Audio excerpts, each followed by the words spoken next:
What is up, risk takers? Welcome to the Kill Pete strategy. I am Pete. I am a top player in the game of Risk Global Domination. I have a daily release on YouTube, and I'm doing weekday stream on Twitch for the winter. If you are interested in getting better at the game of Risk, I invite you to subscribe to my channel and come along the ride with me. For today's episode, we are doing the Risk Week in Review for January 10th, 2023. We have three main topics to discuss, and then we will be moving on into the Kill Pete Strategy Discord Q&A, doing the Arco-inspired settings of fixed capitals on classic semi-auto setup, 60-second turn expert bot, but it's neutral, and then nothing fancy, no fog, no blizz, no alliances, no portals. I'm in position 4. I would like to pick the least offensive cap possible, which I think is, I have the guard on the Australia position. Maybe I just take it in cap stack. It's a little more offensive than I tend to like to play it, though. Oh yeah, Arco doesn't take cards. It's Arco inspired settings. What do I do? I think I'm going to stay out of trouble. Okay, so we're going to pick, see, someone always gets the bread idea to involve themselves in Australia. I need a nutrition battle, like I need a hole in the head. So we're going to do the Ural cap, stay out of everyone's way, let them hit each other, and play for second, or maybe sneak that clutch first if they hit each other too hard. Okay, folks, so there are three main topics for the news program that I would like to discuss, but they all kind of, two of them kind of link back to each other.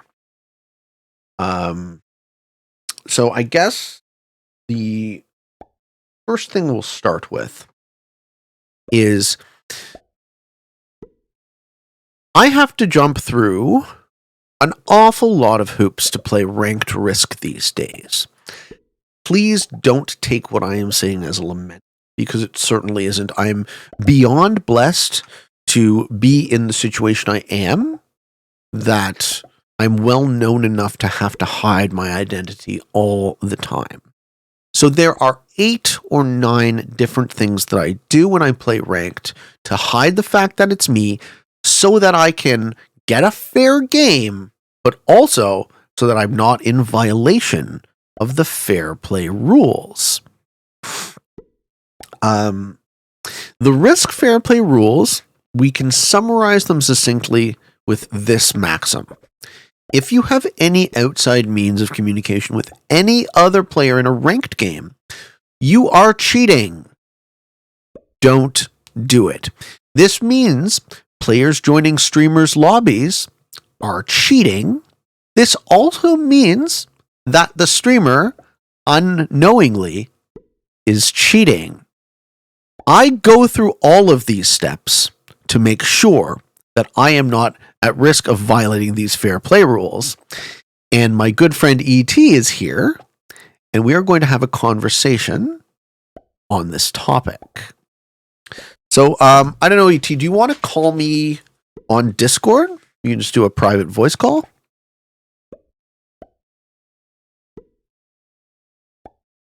If you wouldn't mind.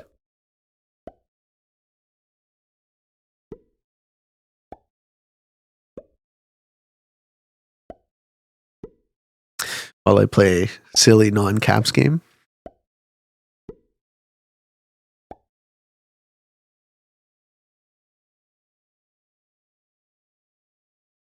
I don't want to summarize the situation with ET. I want sort of him to do it and to explain what's happening in his own words. What is White doing? White is not playing a caps game. White doesn't realize that they have to cap.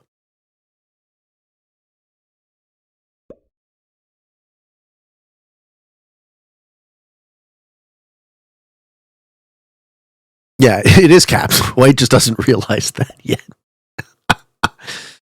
Oh, I think we have to be friends. That makes sense. He has to be on my friends list in order to... That might be the reason.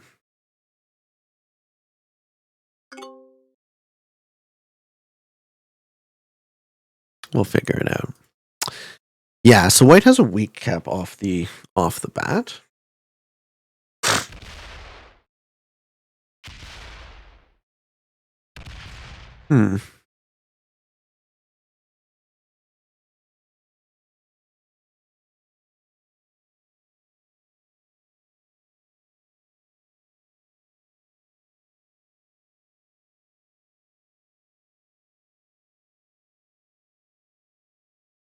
This is most definitely not progressive. Fixed capitals.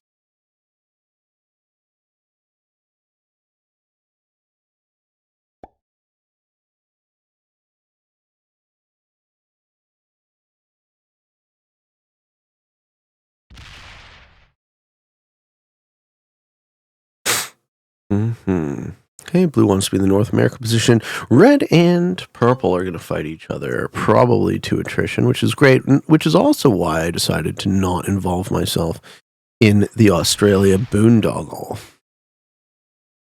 So my plan for this game is to just take cards for as long as possible. And try my best not to offend anybody. And let them hit each other. Thank you, Jay Murris, for the Prime sub. Thank you so much. Very, very grateful for the support. I wonder, where are the fair play rules for Risk posted? Because we can discuss them. Thank you, Comatose, as well. Thank you so much, man. We can go over exactly what is meant by fair play. But again, the rule of thumb I like to use, and I like to just think of in the back of my head, is that the outside means of communication. So if you're playing with a friend that you know personally in a ranked game, you're cheating, and it has nothing to do with how you play, and it has nothing to do, you could target the shit out of each other, and it has nothing to do with whether or not you communicate in the game. The only thing that the fair play rules care about is if you can. Okay? And then the game automatically enforces this. The game checks to see if you are using accounts with this. Ooh, he leaves his cap unguarded. That's really dumb. Fresh Desk Support Solutions, Articles, Fair Play Rules. Thank you so much. Okay, so these are updated Fair Play Rules. This is posted as of November 23rd, 2022. So we're talking a month, 2 months, just under 2 months old. Hey, thanks, Mallory, for the biddies. Thank you, thank you. So the first thing they say is fair play rules to clear up any confusion in the community on what constitutes cheating. We have the following fair play rules.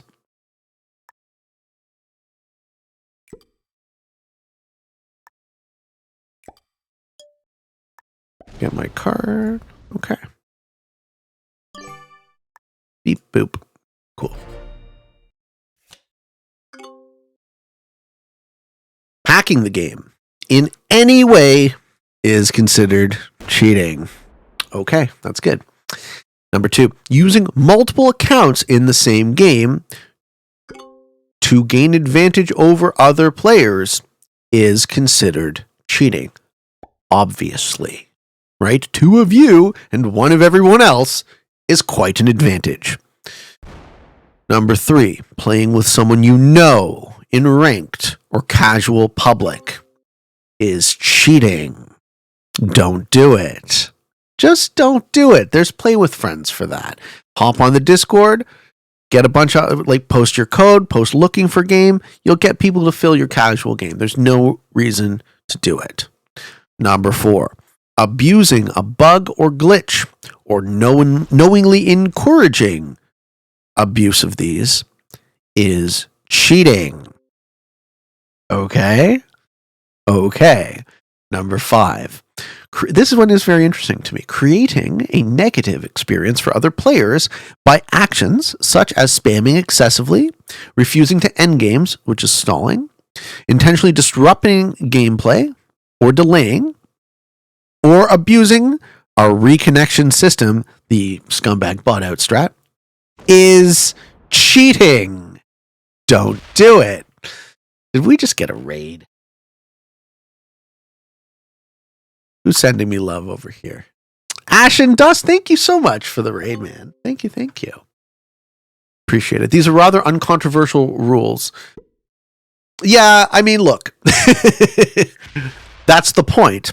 But a lot of people who are new to Risk come into it and say, I was playing with my friend. I didn't realize it was cheating. I got banned. Now I realize it was cheating. I'm sorry, I won't do it again type of thing. Okay? Hello, been binging your content and thought I'd introduce some folks. Thanks, man. Welcome in, Ash and Dust. We're currently discussing the fair play rules. There's one more before we go on to the editorial of these rules. Don't play with anyone you know or have external communication with ranked or casual public games. Use casual private or risk a ban. So what I was talking about as the preamble to this is I have been in a situation for quite some time where I pretty much have to hide my identity in pubs. Otherwise, I'm cheating. And it's not just for my own sake to get a fair game, but it's also for you all, right? Because you all have access to me on Discord. You have access to me on YouTube. There's a number of ways that we could have an external means of communication, right? So for my own safety, I took it upon myself to cut that. And you'll never see me play a ranked game as Pete. This is one of the main reasons why I won't do it, right? Not because I'm scared to stick my neck up. Obviously, we got rid of alts in tournaments, right? When I compete publicly, I compete as myself, right? I'm not hiding from the competition. But what I am doing is I'm very interested to get a fair game. And it's super hard to do that because Risk is, right? Risk epitomizes free-for-all in a lot of ways. Like it's, in this way, it's, oh my God. Red really got the bright idea to get cards on me, bro. Good luck with that. Like, what? Fuck off. Now you're stuck in Australia. What's a good win rate in Risk? That's a fun question. Like, whatever's good for you, you'll probably consistently improve. Yeah, positive. That's true. Positive is a good win rate. So I know it's a simple thing to sort of understand if I say like no outside means of comms, you know what we're saying, but like think on it, reflect upon it, understand why it's there, right? You really owe it to everyone else who plays with you to give them the most fun and the most fair experience possible. Right? We need empathy for our opponents. They make the game what it is. If you're going to cheat to win knowingly, you haven't won anything, right? So if you're trying to win the game, you might win de jure, right? You might win according to the letter of the law, but you do not win de facto. You are a cheater and you are a loser. Okay? I have a very, very hard line approach to cheating, right? Cheating violates a fundamental principle. Like, I'm not the best Kantian in the world. I think my ethics are a lot more relative than Kant's are. Kant really tries to derive ethics from logic, but I refuse to cheat myself, right? I never cheated in school. I never got good marks either, right? But I don't give enough of a shit to lie to myself about it.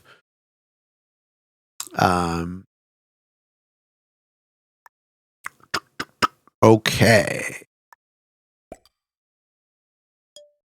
Beep boop.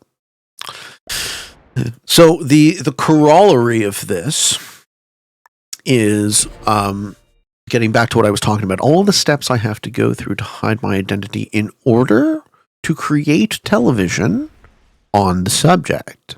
So I make Risk TV. It's something I do. I started doing it for my own sake because I was interested to see how I could become the best Risk player I could become. It turns out that showing your work creates a compelling narrative for other people, and it also helps them learn. Which is win-win-win. I love it. And I think this is a big part of why the show is compelling, right? Big part of why we're currently hanging out on Twitch with 200 of my friends. We shoot the show live, get 10,000 plus views on my videos. It's incredible. It is such a blessing. The double-edged sword of that blessing is that people can unknowingly sabotage my work. Currently, the way fair play is worded, if a bunch of people join my lobby through no fault of my own, I can get banned. So if you were to design a system to stop Pete from making this television, if you happened to dislike Pete for whatever reason, I couldn't imagine anyone in the world being sarcastic, right? And nobody is gonna like everybody, right? It's just the way the cookie crumbles. So if you wanted to design a system to screw over the people making content for your game, you would do it like this. Okay? We are existing in a bad system. So, my opinion, here's the editorial. My opinion is that it should not be my job as a player of a game to report other people for cheating through collaboration. My opinion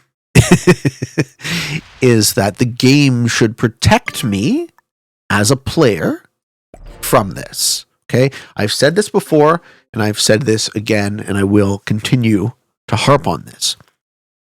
No two ranked accounts should be able to play each other more than once over a certain set period of time. Be it a week, be it 2 weeks, be it a season. I don't care how they code it. But I would very, very much like to have the onus not put on players to defend themselves after the fact and create a subtle culture of toxicity and suspicion like we see today. I would really, really like the game to protect me from this and protect all of you, because we have seen reports of collaboration explode. Whether or not these reports are real, it is indicative of a serious problem. How many players have we lost due to this toxicity? How many players have we lost because the culture of the game is suspicious? Risk could be so much more, and the simple way to do it would be to actually care enough about your players to design a system to protect them from being cheated. This is a systems problem. So we're currently having a conversation in my chat that I would like to stop immediately. I don't want people talking about themselves cheating in my chat. And if you do, continue to do so, you will be banned from Twitch. Stop. The reason, and this is one of the most important reasons, is that it is killing my vibe. This is toxic for me. I am trying to play a game and have fun. No, I just asked to stop. Yeah, I also want a happy Pete. And I think you guys do too, because you want a happy Pete to continue to do this. It has to be worth my while to continue to do this, right? As I always say, if you're not having fun, you're not winning the game, right? I want to be playing a fun game. I want to be playing a fair game. And the fact that it is possible to cheat in this way is absolutely unacceptable. And I'm working on a well-worded comment for the risk ideas so that we can talk about exactly how we as a community would design a system where the game would protect us from being collaborated on. Reporting other players is ridiculous. It's absolutely ridiculous that would have to be my job, right? Or your job or anyone's job other than the game's job. It's absolutely ridiculous. It makes no sense. And yeah, I really do. I've come to see, as I talk to more and more people on Reddit, on Discord, in my YouTube comments, in game, I'm a fairly well-connected person in this community. I've come to understand that it is not merely a matter of being collaborated on that causes the problem as I see it. It's a systems problem where the suspicion alone is toxic. And that is what I'm going to say about that. Stop tryharding. SMG just needs to implement an actual anti-cheat that tracks hardware identifiers, tracks how often they play together, and bans on a hardware level instead of an account level. Thank you. There are a lot of people who would have really, really good insight into a systems-based solution, and that is what I'm asking for and advocating for here. All right? The proliferation of collaboration complaints is unacceptable, and we need to find ourselves in a fairer game. Or risk losing way, way, way more people that I and other streamers have worked so damn hard at bringing into the game of Risk, showing them the greatness of it, and trying to keep you guys having fun. Red card blocked themselves. Yeah, well, I removed them from getting cards in Asia because I wanted this war. This war is inevitable, so I want it to happen. I'm just, just staying out of trouble up in Raw. Okay, so we talked about fair play. We talked about collaboration. I could go on and on about this, but I'm not going to.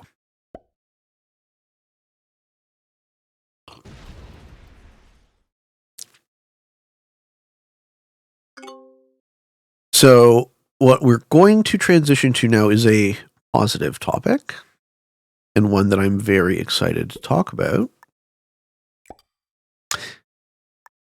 We're in a new tournament season. Ladies and gentlemen, if you don't already know, if you've been living under a Risk board-shaped rock, signups are open for Season 1 of 2023's Risk World Championships. I certainly don't waste my breath calling them the free-for-all tournament, because that juxtaposes it against the 1v1 tournament, which I think pretends that 1v1 Risk is anywhere equal to free-for-all Risk, right?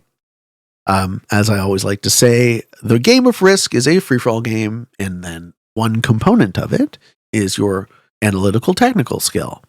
So if you play your 1v1s, you eat your oatmeal and you do your scales and piano and you practice, you'll get there. It's not a pointless thing, but it is certainly not a competition on the same level of free-for-all skill, right? Free-for-all is a series of 1v1s, series of unequal 1v1s with a psychological overlay. Statement live. Thank you, bro. How you been, Statement? How you been? Thank you for the raid. Thank you so much. So I do love flaming the 1v1 scene because it's a bullshit scene that has been given way, way, way more attention than the amount of players who play it is worth, right? Most people who play Risk. About a tenth of those players maybe give a shit about 1v1s. So why do we talk about them as if they're anywhere close to equal? Okay, so all that said, we are in a new Risk season, and I would absolutely love it if you joined me in this competition. Let's make this season the biggest and best it has been. Last season we had 560 signups, I think, maybe 530. I think we can do better than that, folks. I really do. So come in there, get your butts in the seats, join us, have fun with us, and see how well you do. Recently, I started playing Risk because of you, Pete. Yeah, man, welcome. Come compete with us. Tournament looks great. I'm so excited to see how big this could be. I'm so excited. Like, it was, I never will be able to replicate my results from last season. So I placed, I had a really good 2022, right? I made it to the semis, season 1. I won season 2, and I made it to the finals again in season 3. I got 4th place. So like, that is unreal. And I also think you guys need to note how important it is. Just making to the semis in a free-for-all tournament with hundreds of players, that's a win, right? You're a tournament winner if you can make semis. And if you can do it back to back, like somebody like Marin or Cowboy or Kilted or 7 or 8 other people I could list, right? These are the people, right? These are the best Risk players in the world. And I use the plural. Oh, he leaves his cap so weak. All blue has to do is go pop, take the cap, and black is fucked. Right? Add to the 26, go through the 22, take the cap and move move either of the 30 or the right. Even leave the 30 there. Move the 22 on cap. Okay, so what black has done here is very bad. Don't do this. Never leave your cap weak in fixed caps. At least never leave it just straight up open.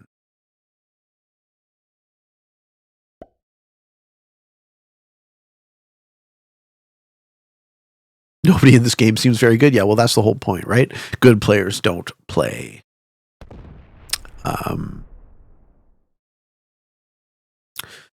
Mixed capitals on classic map. Okay. You might be wondering, hey, Pete, how do I join the tournament? Well, number 1, you have to be a member of the Risk Discord. That's discord.gg/risk. You can click on the link in your game and you can join up.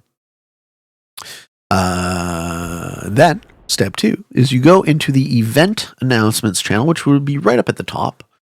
Event announcements, and you will click on the link that says anyone and everyone are welcome to sign up and have a chance to win epic rewards and everlasting glory. I love how Bull put it. I'm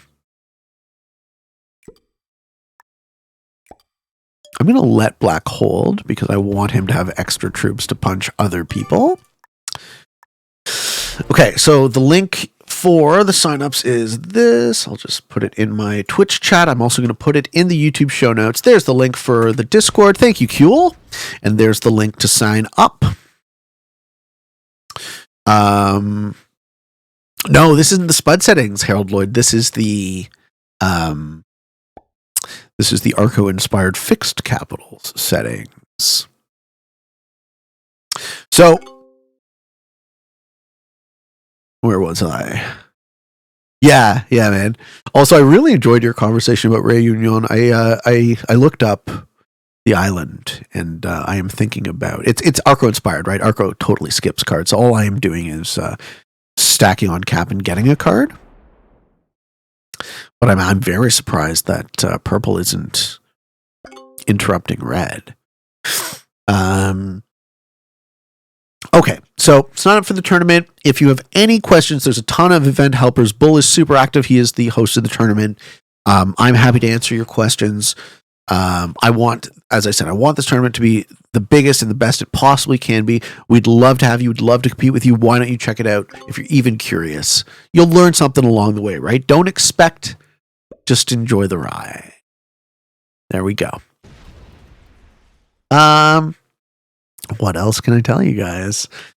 That was basically what I wanted to go over for the news show. Okay, fair play, collaboration, and the big one, sign up for the Risk Discord World Championships Season 1 2023. It's going to be a blast. Win or lose, I'm going to have a ton of fun with it. I love practicing. First round is Japan World Dom. Fixed. And they fixed Japan because Shikaku is now +4 instead of +6. So it's a much more interesting, much more fair game. Okay, and now we are moving on to the Kill Pete Strategy Discord Q&A portion of the show. Let's see where we left off, shall we? I'm going to refill mod Mallory. Yeah, why is Mallory not a mod? I should mod Mallory.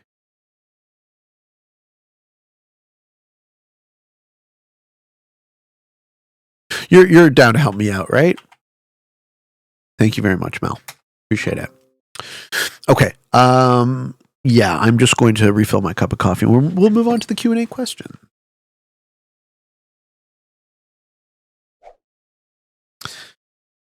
And I also need to do push-ups. That's right. I got you. Sorry, I got you push-ups as well. Just going to get my cup of coffee.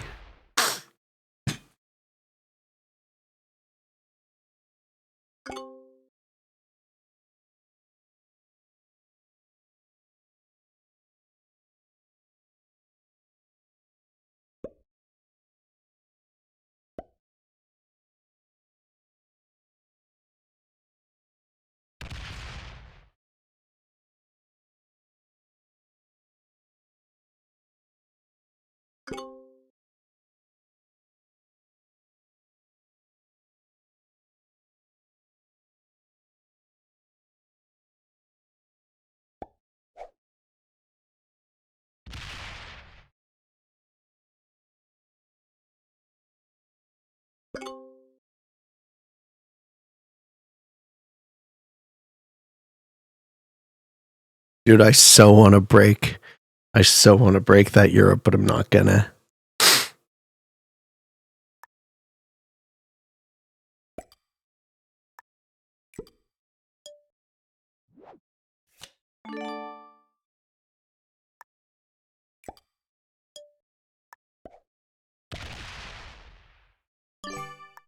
We can hang out. All right. We need a little push-up redeem and a lift redeem for Grouchy. See how this looks. That looks pretty good, eh?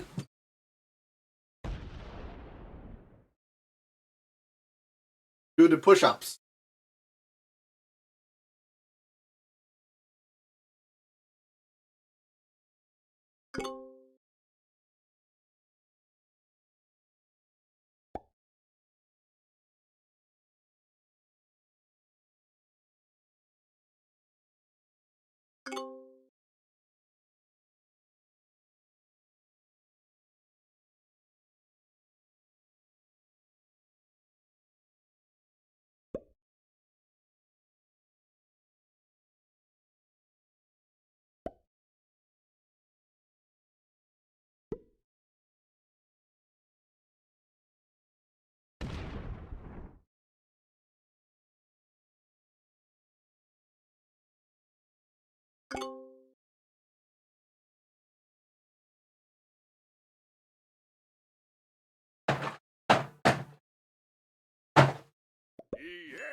Ooh, white emotes.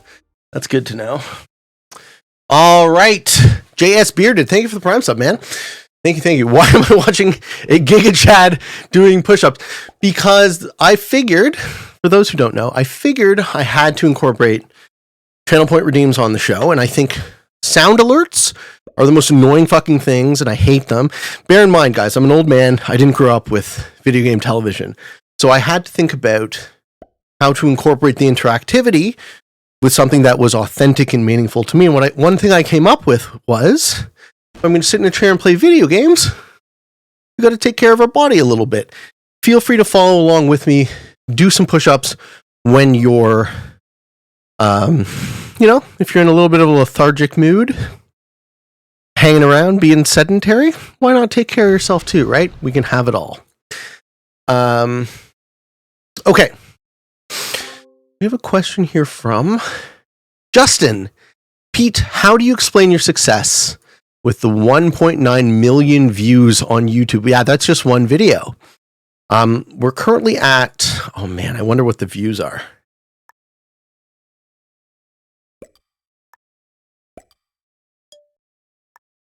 I'm so curious. I'll look it up right now.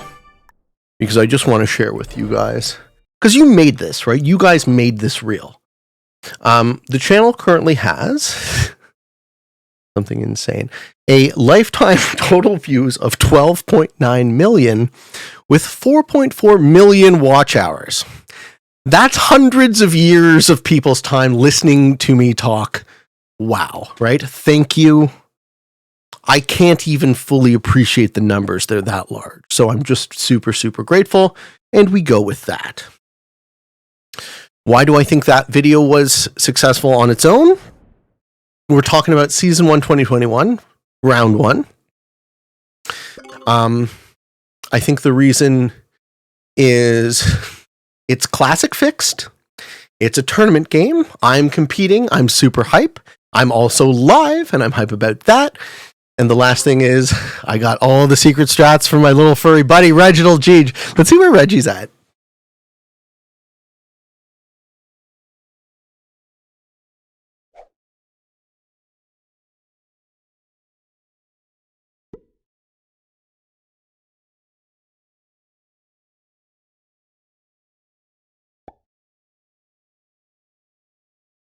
I really do think the secret reason is this guy right here.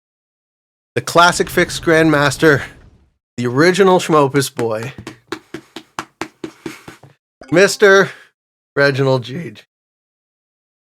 What do you do in this situation? I'm starting to get choked out. What would you do? Would you ask me to smack you on the tum? The tumulus region?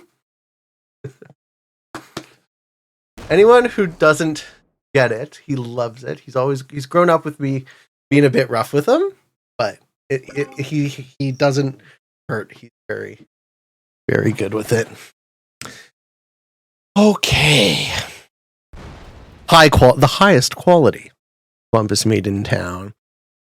Welcome in, folks. Welcome in, new viewers. It's always such an exciting thing to see for me that you guys are enjoying the show. Thank you guys. Thanks for watching. That's why. I think my work resonates with people because it's some combination of entertainment and education. You get to see me learn, you get to learn with me, and hopefully I'm part good at explaining what's going on in my head and part fun and funny while I do it. And that's the show, right? That's the philosophy of the show. Finally, we see a break on red.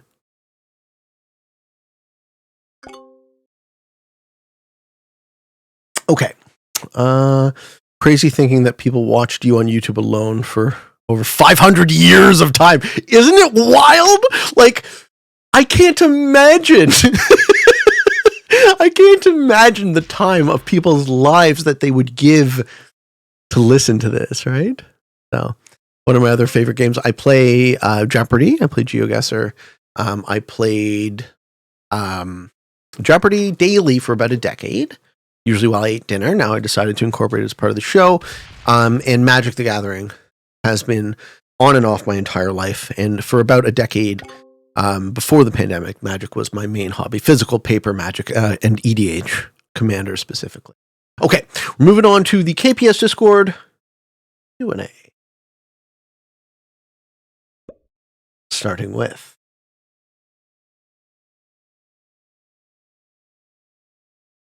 the priority Q&A question, of which we have two. So the first one is from Marin. He cleared it up, but he's not going to like my answer. Which Risk player do you take the most skills out of, or what Risk player do you think has an inspiring philosophy related to Risk? Hopefully this clears things up. The answer is Phil. Phil is the one whose work has resonated the most with me, which is why I've always and consistently said that Phil is underrated. That's not to take anything away from other top players, right? I've learned a lot from Olive. I've learned a lot from Spud. I've learned a lot from Champ. I've learned a lot from Parlox. I've learned a lot from all of my friends. Kilted is an amazing player.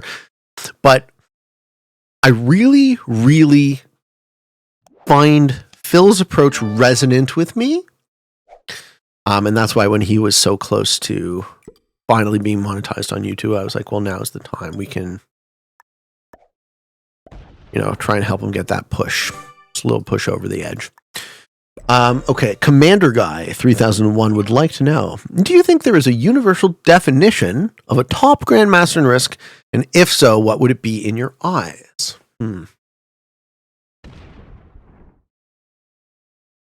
Yes, I do.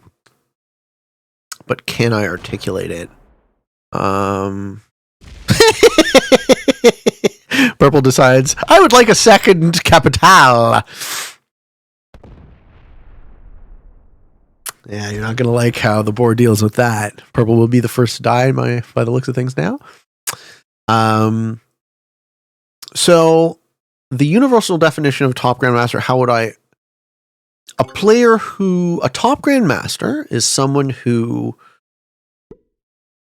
understands the game of Risk at its deepest level as a game of psychology,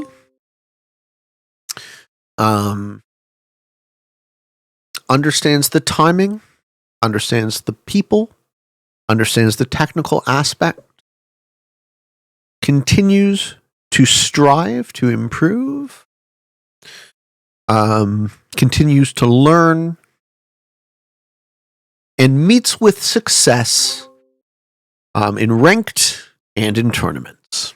There, that's my definition. Might not be comprehensive, but I think it's pretty close. Yeah, red's in a great spot now. This game is just wait until a player gets bored and crush into another? Correct.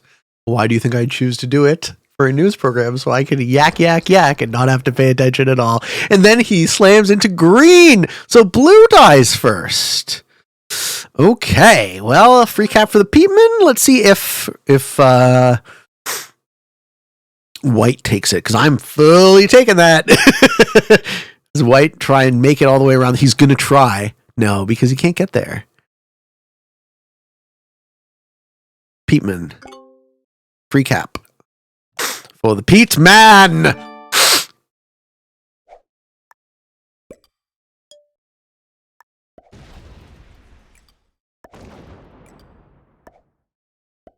Probably slider blitz this shit. Another flaw in the game. We'll talk about it again, but I would love to see the slider not be a thing. Oh, fuck off. And BM. At least not be a thing. Slider blitzing not be a thing to minimize troop losses. You can still use the slider. Alright, well, we're going to put half of our troops on either position.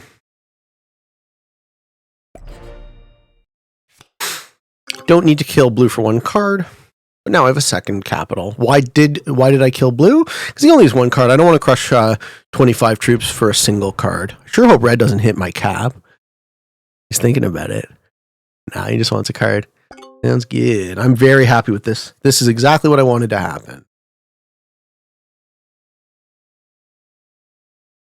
Okay. Black's going to slam into blue. Probably finish him off. Yep. And then we're in a 4-player game. Okay, moving on to the non-priority. So priority Q&A is for folks who are on the Discord as boosters. For you guys in the chat here, if you want to get your questions in, this is the way you do it.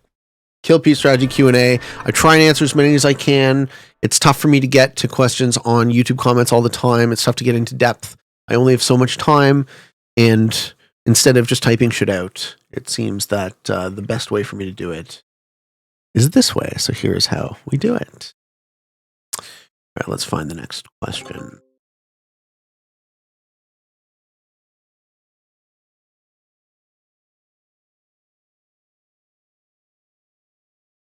Okay, this one is from Reelar RJ. Would like to know, what do you think about smart AI in Risk?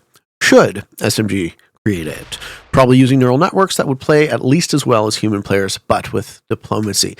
All right, great question. I think that players don't actually want a good AI. I think players who play Risk actually want an AI that they can beat consistently. I think it would be possible, but difficult to code a good Risk AI.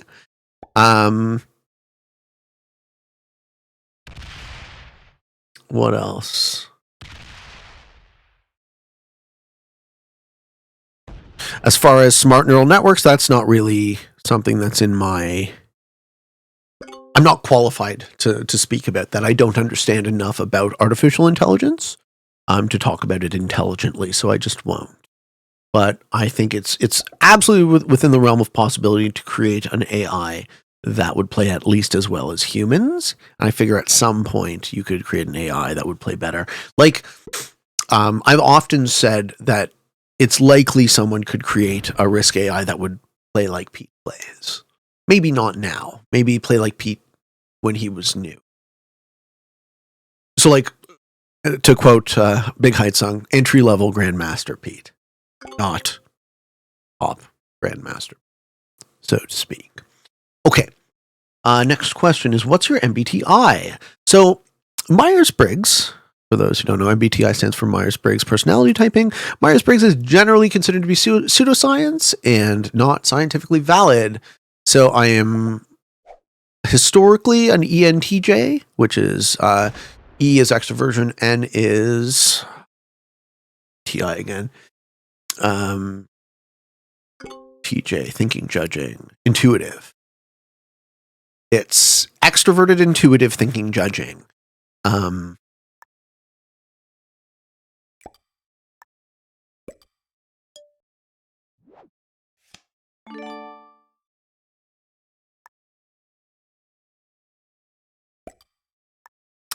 And I, for the longest time, the interesting part about that is that for the longest time, I was an introvert, and I have actively taken steps in my life to crush that introvert. I'm still a little bit socially conscious in certain circumstances, but I know I don't present as an introverted person, and I'm usually comfortable to go out into public and interact with other people without much anxiety or problem. Yeah, ectochemist. Myers-Briggs is extremely pseudoscience. That's right. So, leading on that, what isn't pseudoscience, what is considered to be a lot more valid and meaningful for personality typing, is Ocean.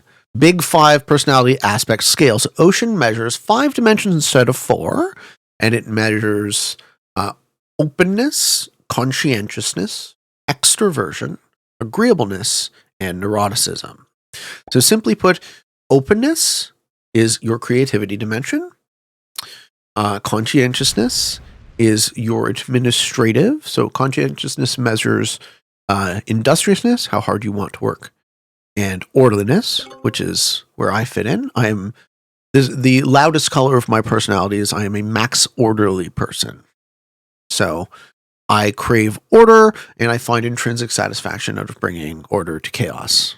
Like a messy Risk board, all united in one color. So I can do it again and again and again and find it satisfying. Ocean, OCE, is extroversion. So extroversion measures positive emotion. Agreeableness is the interpersonal dimensions. That measures how well you get along with others. And neuroticism, which measures negative emotion. So as far as my Big 5 goes, I know a lot of you have heard of this, but I'll go over it because we're talking about personalities. As far as my Big 5 goes, I have a great personality for an entrepreneur because I'm very high openness, I'm creative, but I'm also very high conscientiousness. So a person who has both is able to iterate and innovate systems that didn't exist, but also manage them, right? And to have that in one person means that I can create and run my own businesses successfully. Okay. Again, if you want to ask questions, please do in the Q&A, not this chat. I would love to get to them all. It's just not actually possible. Can you say this part like Kermit the Frog so you can see my Jordan Peterson impression? Kermit the Frog here with another Sesame Street news flash. I don't know if he actually sounds like Kermit the Frog. He sounds a little hoarse. Okay. I'm curious to see what happens when I hit Greenland, if Black wants to start taking cards there.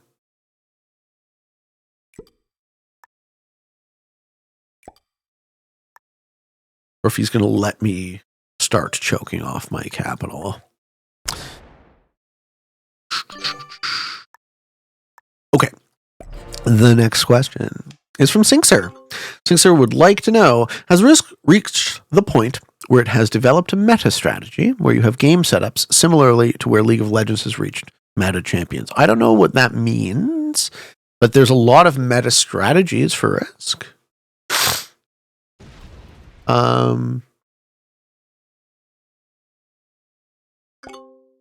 Is there a link to the Discord? Yeah. It should be !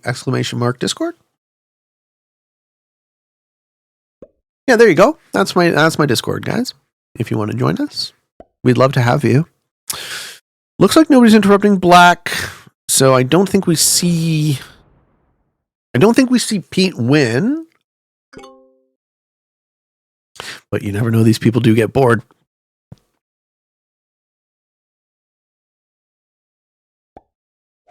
White's taking cards off at 28. Someone probably just gets bored and tries to steal one of my capitals, would be my guess.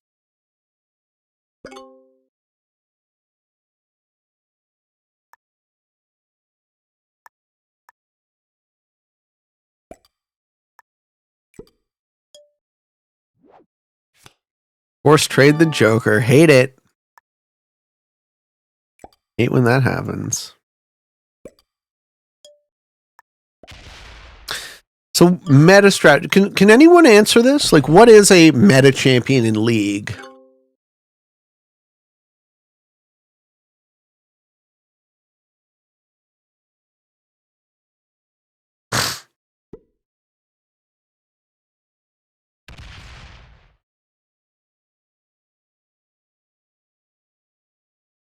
He would love to slam that capital, wouldn't he? The 38 capital is easiest to steal, but highest retaliation. Yeah, well, leaving all these troops off cap is a very risky play for Black. Black is getting quite cavalier because they're in a lead troop-wise.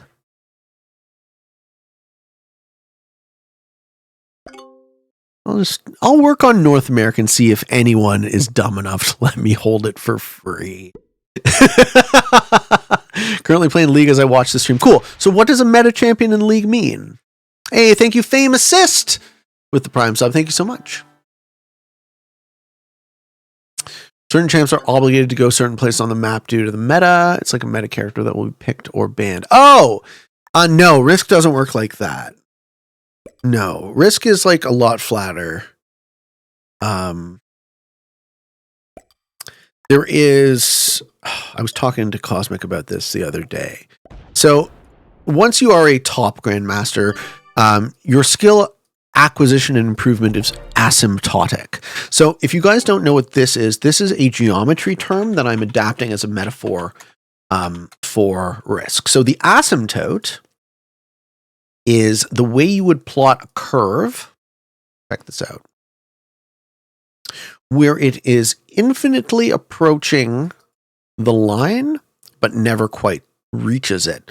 So you could put a ton of time into so you put a tiny bit of time and get way better.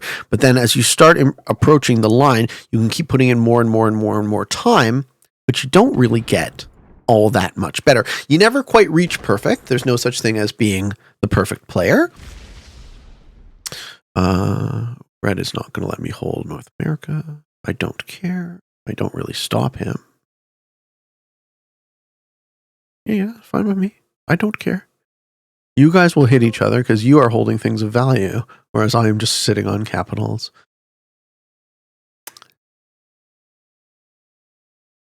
Sounds good to me. Yeah, so the asymptote I'm using as a metaphor to talk about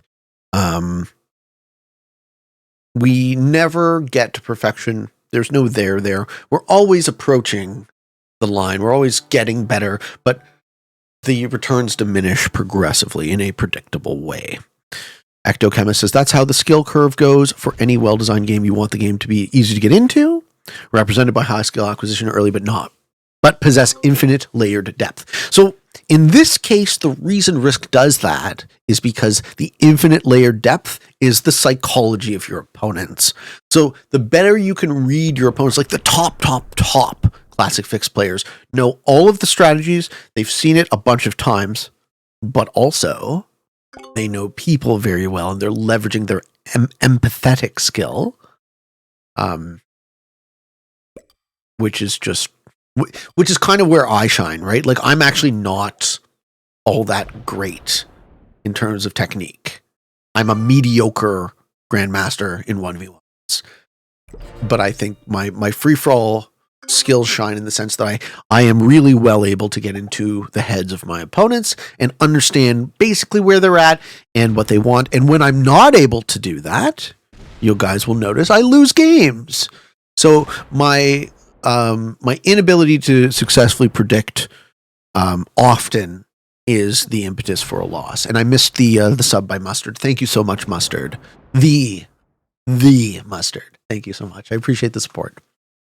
Why won't Red let me hold NA but lets Black hold SA? I think Red is pissed off that I took them out of Asia earlier in the game, which I don't blame them. I was hoping Red would slam into Purple, but he's not as bad as we thought. He isn't great, though, because you don't really cap in New Guinea if you're a good player. And now he just started a war with Black, and we'll see how that goes. Black's going to hit him a bit. I don't have to do anything, mind you, right? I can get to sit here, hang out with you, have a conversation, talk about whatever the fuck I want. Okay.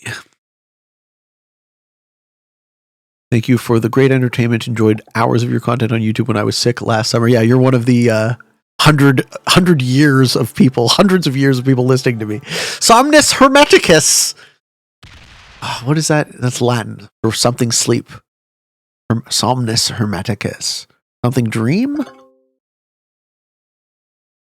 What is the definition of your Twitch name there? I'm curious. 4 hours later, Kyle is still playing the same game. Is he playing a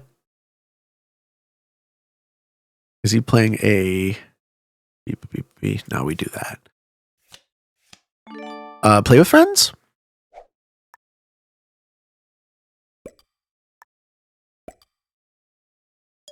Oh, he's playing the Spud settings. I see. Well, they do tend to stalemate, don't they? Okay. And wait.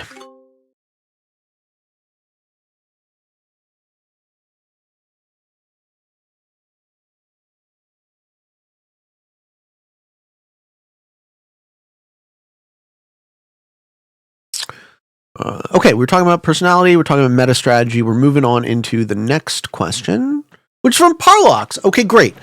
I'm excited because I know Parlox to be a very insightful guy, so I'm sure it's an interesting question. How much is a human worth compared to an object or another animal?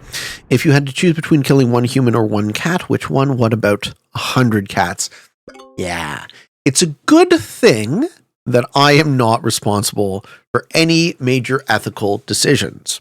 So, the first thing I will answer is I do have an anthropocentric worldview. That means human-centric. And I do so unapologetically because I am a human. And I see that as being a consequence of loving yourself. I think it is logically correct as a human who loves themselves to act in such a way that maximizes the quality of life for yourself and also all other humans. So in that way, I would say I do believe humans are more valuable than cats. I would trade one feline life for one human life 100 times out of 100. Okay, the second part of the question. How much is a human worth compared to an object? If we're talking about inanimate objects, things that aren't alive, I don't believe that any inanimate dead object can ever be as valuable as a human being. But the final part, if you could choose between killing one human and 100 cats, that's where this ethical dilemma gets very, very interesting. If we're talking just in terms of biomass, a cat is what? Like a 10th. So if you measure the value of life based on how much weight it carries or how much space it takes up, a human might be worth 10 cats. If you value life based on the potential of it to do good, the human might be worth less than a cat, right? The cat might bring joy to its owner's life, whereas the human might be a convicted murderer. So it's very hard to say with any certainty that these assessments of value are objective in any way, because they're totally not. But I think a lot of people's intuition would not be able to align on this answer. If you were put into a situation where you had to be the one to kill, this is a variation of the trolley problem, right? If you were put into a situation where you had to be the one to flip the switch on 100 cats or one human,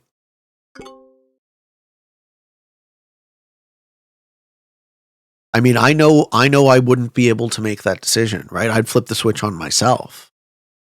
I would be the one human, right? I wouldn't. It's not an ethical problem that makes any sense. And yet, there are real world applications of it. And this is the best answer I can give. And I hope it doesn't come off as Weasley, like I'm weaseling out of saying it. But I don't know. I don't kill. And I eat meat, so that's a paradox. But I haven't really killed anything. I don't really believe in killing. And so what? Right? I eat meat. So what? I outsource the killing with my dollars, which is a whole nother sort of ethical conundrum that I don't think Parlox was talking about. But as far as flipping the switch, killing the one human or the 100 cats, I would sacrifice myself before either of those decisions. That's about as far as we can go with that dilemma. It was a great question, and we can think about it on all sorts of levels. But yeah, outsourcing the killing. Yeah, man. Well, like I've often thought about hunting, not for the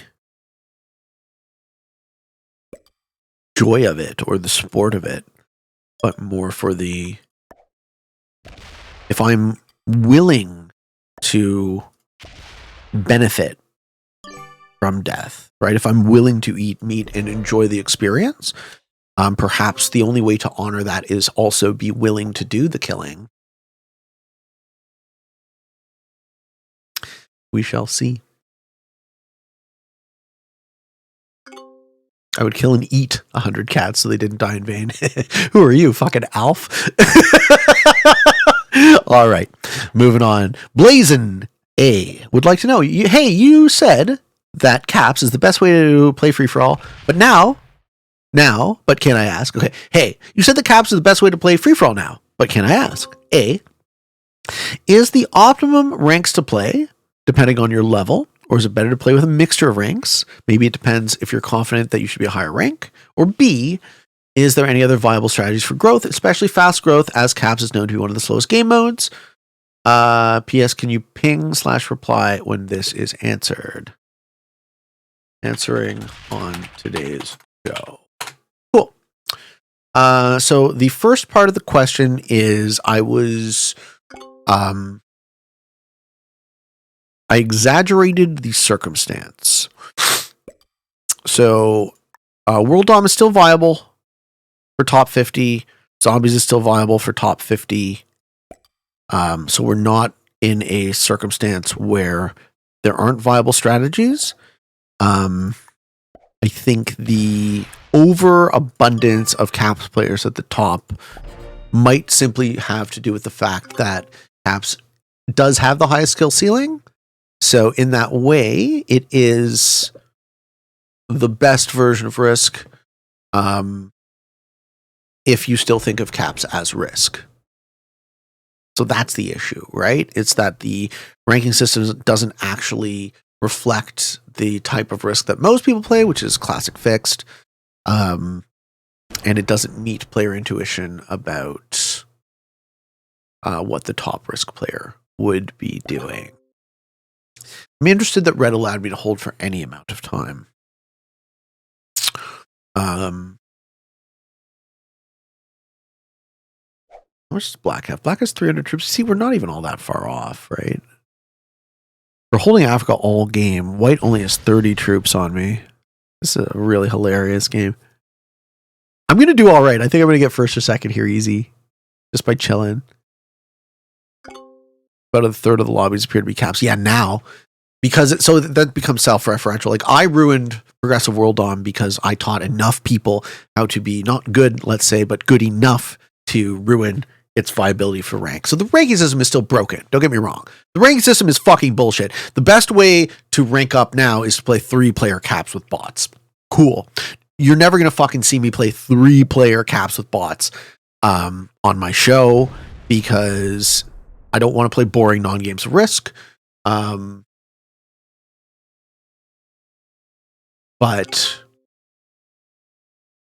there are definitely other like viable ways. So I was a bit I was incorrect about that per se, right? Like you can still get there with classic fixed, you can still get there with zombies. It's just exceptionally rare, and the players who are there are really, really, really good. Repeat, I just got to master boats playing Caps. Hey man, I'm not shitting on Caps. Caps are very, very, very skillful, right? The point I'm more trying to make is that a ranking system should measure, is Red losing patience? Going for Black's Cap. I don't know why he's got such a hard on for Black. Lol. Ooh, 29v52 Cap. What was that roll? What was that roll? All right, so Red's going to lose next because they really just can't let well enough be alone, right?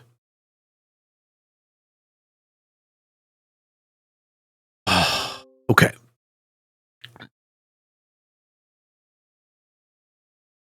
Let's see how Black gets out of this.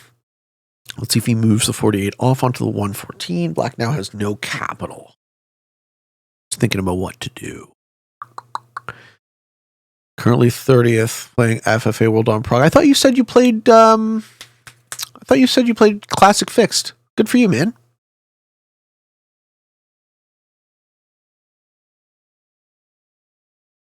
Good for you.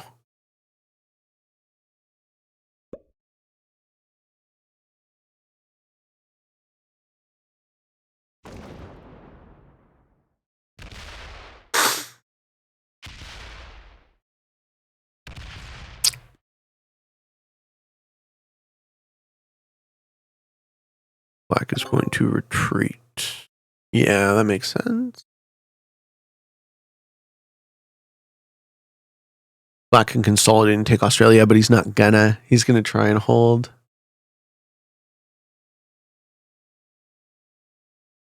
There's a good map with viable setting. Oh, okay, so you play the exact same thing over and over. Fair enough. Yeah, it's no better or no worse than how many players? 4-player with bots? 4-player, 2 bots, something like that. Yeah, 4-player, no bot. Ah, interesting. Okay, so kind of a slow prog. So your board position matters. That makes sense. Okay.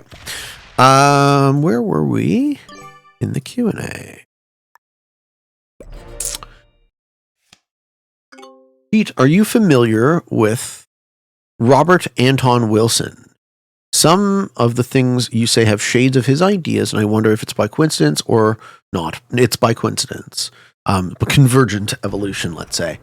I strongly suggest you check out his stuff. He's a load of books and some interesting interviews on YouTube. Book recommendations: Prometheus Rising, quantum psychology. Let's read. I don't think Red goes bad neighbor to me now. Now Red has something to lose. Good. Okay, Robert Anton Wilson, author. I wonder what parts of my thoughts are resonant to his. Robert Anton Wilson died in 2007. Was an American author, futurist, and psychologist, a self-described agnostic mystic. Recognized with Discordianism as an episcopus, pope, and saint. Wilson helped publicize Discordianism through his writings and interviews. What is Discordianism? Discordianism is a religion, philosophy, or paradigm centered around Eris, aka Discordia, the goddess of chaos. I want to learn about this guy. He sounds super interesting, and I've never heard of him before. Following a career in journalism and as an editor, notably for Playboy. Editor for Playboy. Nice. Wilson emerged as a major countercultural figure in the 70s, compared to Terence McKenna and Timothy Leary. Interesting. No, never heard of this guy, but awesome. I'm sure I'd love to get into it.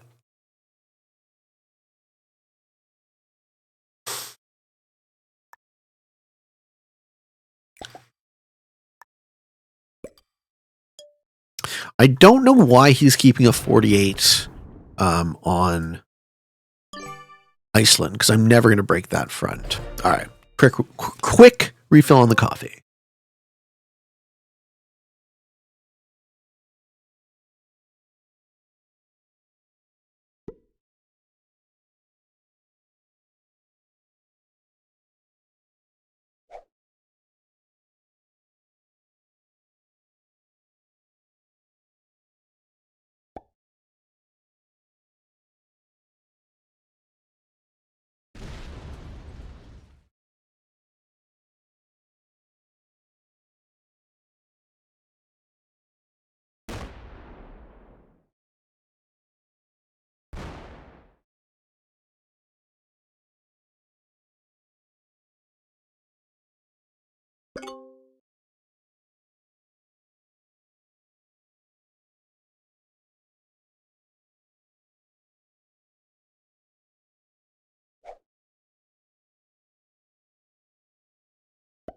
Man, Red just keeps antagonizing Black. He's asking to get fucking slammed.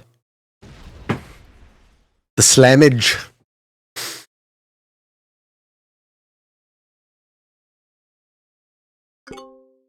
Talk shit while he's not watching. Fuck you, I'm always watching. You're free to talk shit.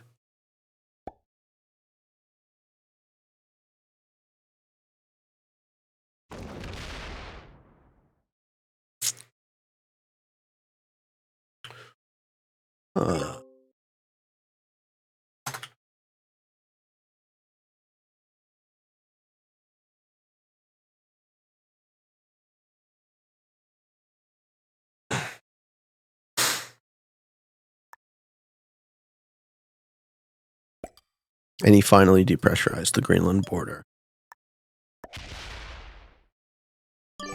Very cool.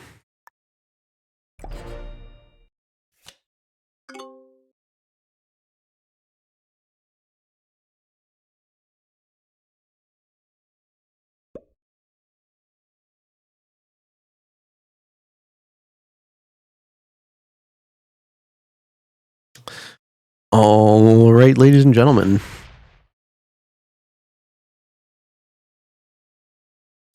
We're here with that exclusive ET Plays Risk interview. I'm going to let ET tell his story in his own words. I'm reticent to editorialize the situation, so I think it's much better to just focus on the facts of a case, and well, no better way to do that than the eyewitness. So whenever he's ready, ET is. I am ready. How are you, man? How's it going? It's going good. Since this morning, it's going better again. Very glad to hear it. It was a rough weekend, I have to say, but yes. A lot of stress. I mean, you can't believe how stressful something like this can be, actually. It's... I can believe it. Well, can. yeah, I know you can. I can. For the I can people at home, empathize. I can actually, empathize I with. never expected to say this and to be in this position at all. Yep. But yeah, no, it's really stressful. Well, why don't we start? Why don't we Yeah. start with The situation. what happened? Yeah. Well, simply put, look, I've been streaming for 3 months, and I've been doing pretty well. And I had some people come in and who wanted to be a mod, and some people were really enthusiastic. And well, one of those persons was a young person, and I let him be a mod, and he wanted to do all the mod things, and he was doing fine. But this person also decided he wanted to join my games. And he did so quite a lot over a longer period of time. And well, at some point, obviously, SMG is going to find out. Because if you join 19 games from one single account, yeah, that's going to be noticed, right? Yes. It's a matter of time. So SMG noticed, and to put it simply, they banned me, right? First time it was a 24-hour ban. Second time I thought it was a 48-hour ban, but that 48-hour ban turned into a permaban because obviously they did some research after the second ban and they found that the person cheating was a mod in my chat, in my Twitch channel. So, and then automatically, of course, if that's the case, yeah, of course, and automatically you assume that I'm in on it, which, in my opinion, is not fair. But that was Twitch's, SMG's reaction. No talking, no discussion. It's just a ban. They perma banned me. No, nothing. Also, after the first ban, I was in contact with them, and they gave me the name of an account that did most of the. I suppose it was the account that did the total of 19 games. But they didn't tell me how many games it was. They didn't tell me where it came from. They didn't tell me any other information. And I thought, well, I mean, I get stream sniped all the time, right? Hmm. It happens all the time. Me too. It happens to all of us. Yes. It is what it is. Cannot change it. That's okay though. Yeah, I learned to live with it.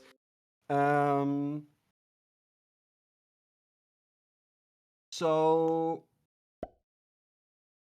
no, let's take a step back. Yeah, we get stream sniped all the time. And how am I supposed to know that it was so many games after over such a long period of time? We're talking months here. How am I supposed to know that? And yeah, and they assume you know all kinds of things and that you have all kinds of knowledge and you can take responsibilities, which we cannot really. And I think that's the main issue that we're facing. Now, if you're telling me, could I have done things differently? Absolutely, 100%. I could have done a lot of things differently. And looking back, should I have done those things? Yeah, probably. I probably should have hidden my screen. I probably shouldn't have played the same settings over and over and over and over again. Well, I mean, if you're not And even that's where the allowed, discussion comes in, yeah. right? Where do I have a responsibility, and where does my responsibility end? And Yes. when does it become? At which point does it become SMG's responsibility? And where does their responsibility end? Well, and there we can have a whole kind of discussion. Yeah, and I think that's the main issue, right? What that we're facing right now is where does the responsibility lie, and what can SMG do to help us as well? That's the question, and I think that's a discussion that we needs to be had. And yeah, unfortunately, communication with SMG is quite difficult. It goes through tickets and Discord messages, and it's just not. Um, it doesn't work for me. Yeah, I feel no connection with SMG whatsoever, and that goes for most of the streamers, right? And I think that's a mistake by them. I would really hope that we can learn from this situation and get more into contact with each other and talk more and work together on this, right? We both have an interest in this. both SMG and we as streamers as well. So let's work together and see if we can find some common ground on how to solve this and what are the rules. And because that's also an issue, there are no clear rules or regulations or procedures in which they follow. Every time, the way it looks to me, every situation that I've seen so far has been a human, which is also great, right? It's a human deciding, interpreting things, and then making a decision. But those interpretations should be based on a framework of saying, okay, these are the principles by which we make our decisions. And it seems very randomly to me, the way it's going now. And it's really based on one person's opinion of a situation. And there should be procedures and there should be uh, uh, ways for them to contact us, communicate with us, discuss with us what's going on, and let's find a solution for issues that occur. But just to finish the story, the story ends happily, right? You are not banned. Yeah. Yes. Luckily for me, I got unbanned today.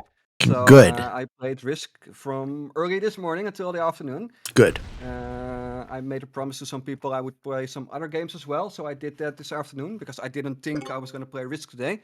So I made some other commitments to other people. But yeah, I'm really happy to be back and to be able to play again. And I started with a nice 4.5, almost 5 hour game this morning. So right back where we started. Excellent. But that's great. So yeah, I'm really happy. Yeah, I think your sentiment very much echoes what we have been talking about. Those of us who make video for the game, for ourselves too, but for the game. Why on earth would the onus be on us as content creators to protect ourselves from bad actors? Why wouldn't the game protect us and value the content that we do to bring so many new people into the game of Risk, right? To help promote it to new audiences. It seems almost strange, like almost the incentives are backwards. Yeah, absolutely. And I feel really strongly, and this may sound arrogant, but I started streaming in my mornings, and when nobody was streaming at that point. And I grew my channel from 5 to 10 to 20 to 50, 60 people now. And we see other streamers coming in at this time zone now, also doing really well. And I think that's really awesome. And the game is growing, and it's not just it's all of us together, I feel. The combined efforts of all of us, of all the streamers, that are really making the game grow. It's also your efforts, of course. I mean, we have almost 300 people watching right now. So, I mean, that's amazing to me. It is. I mean, a year ago, this wouldn't be possible. Right. Or even half a year ago. And I'm jumped on your bandwagon, so to say, and I see people jumping now a little bit on my bandwagon, and that's awesome, and that's great, and that's what we're doing it for, I think. Yeah, partially. I mean, I've always been really interested in just my own game, which is, I think, maybe why I was so careful to protect myself from this, right? But like just one of the steps you mentioned, right? How would I protect myself from getting banned in the way that you did? Well, I just can't play the same settings back to back to back to back. But what if I wanted to? Why can't I do that? I mean, oh, your sound falls away now. I don't hear you anymore. You don't hear me? I still hear you, dude. Oh, I hear okay. you. Yeah, it's back. It's back. Yeah. But that's how I started, right? I started playing EU Caps. Yep. And I did that for 3 months straight, every day, all day. And people love to watch it. It was the reason I feel strongly my stream was growing as well, the way it did. So, and you kind of want to give the people what they want to watch, right? Yes. So that was that, in my view, and maybe you can have all kinds of discussions about it. That is what I was doing. I'm sorry if I'm distracting you for the game, though. No, this is I intentionally chose a game that I didn't have to think about, so that we could have this conversation. Yeah, man. You're waiting for you to finish. Anyway, it's okay. No, we're good. You're good. Please tell me everything. Like, all right, how about let's focus more on the positive. So, yeah, how do you fix it? What would you do if you were running the design? Well, something we discussed as well in the Discord is if you play a player for a rank game, just put a timer on it. That player cannot play this particular player for how many minutes, you name it, whatever they feel is necessary. And then this would have never happened. Yeah. Also, you can ask yourself, how can it take multiple months and from what I heard, 19 games from a single account stream sniping me? How does it take 19 games for the cheat detection system to detect it? Well, because it seems I like mean, they're relying on our reports, exactly. Yeah. which I think is its own whole like problem. Like, why on earth would I be asked to do that? Why I would be asked to, rat on my fellow Well, I players? mean, it's fair, I think. I think it's fair that you have a report button in it where you can say, Okay. okay, I'm being targeted, and you can report it, and they can Yep. look into it or not. That's fair to have it. But to lay all kinds of expectations towards us on it, and expect the game to be fair because you have that report system, yeah, that's not going to work, right? That's pretty obvious. I mean, it could work, but it isn't. It's not working. This is not an Yeah, acceptable. no, Like, if you're privy to the conversation online, it's constant. Players oh yeah. on Reddit, players on Discord, like, these guys cheated on me. It feels bad. I'm quitting XYZ reason, but like, Yeah, I, no, I see those messages as well. Sure. yeah, Yeah. yeah. It sucks. Speedster And says, also, remember when I got banned because people reported me for attacking too fast?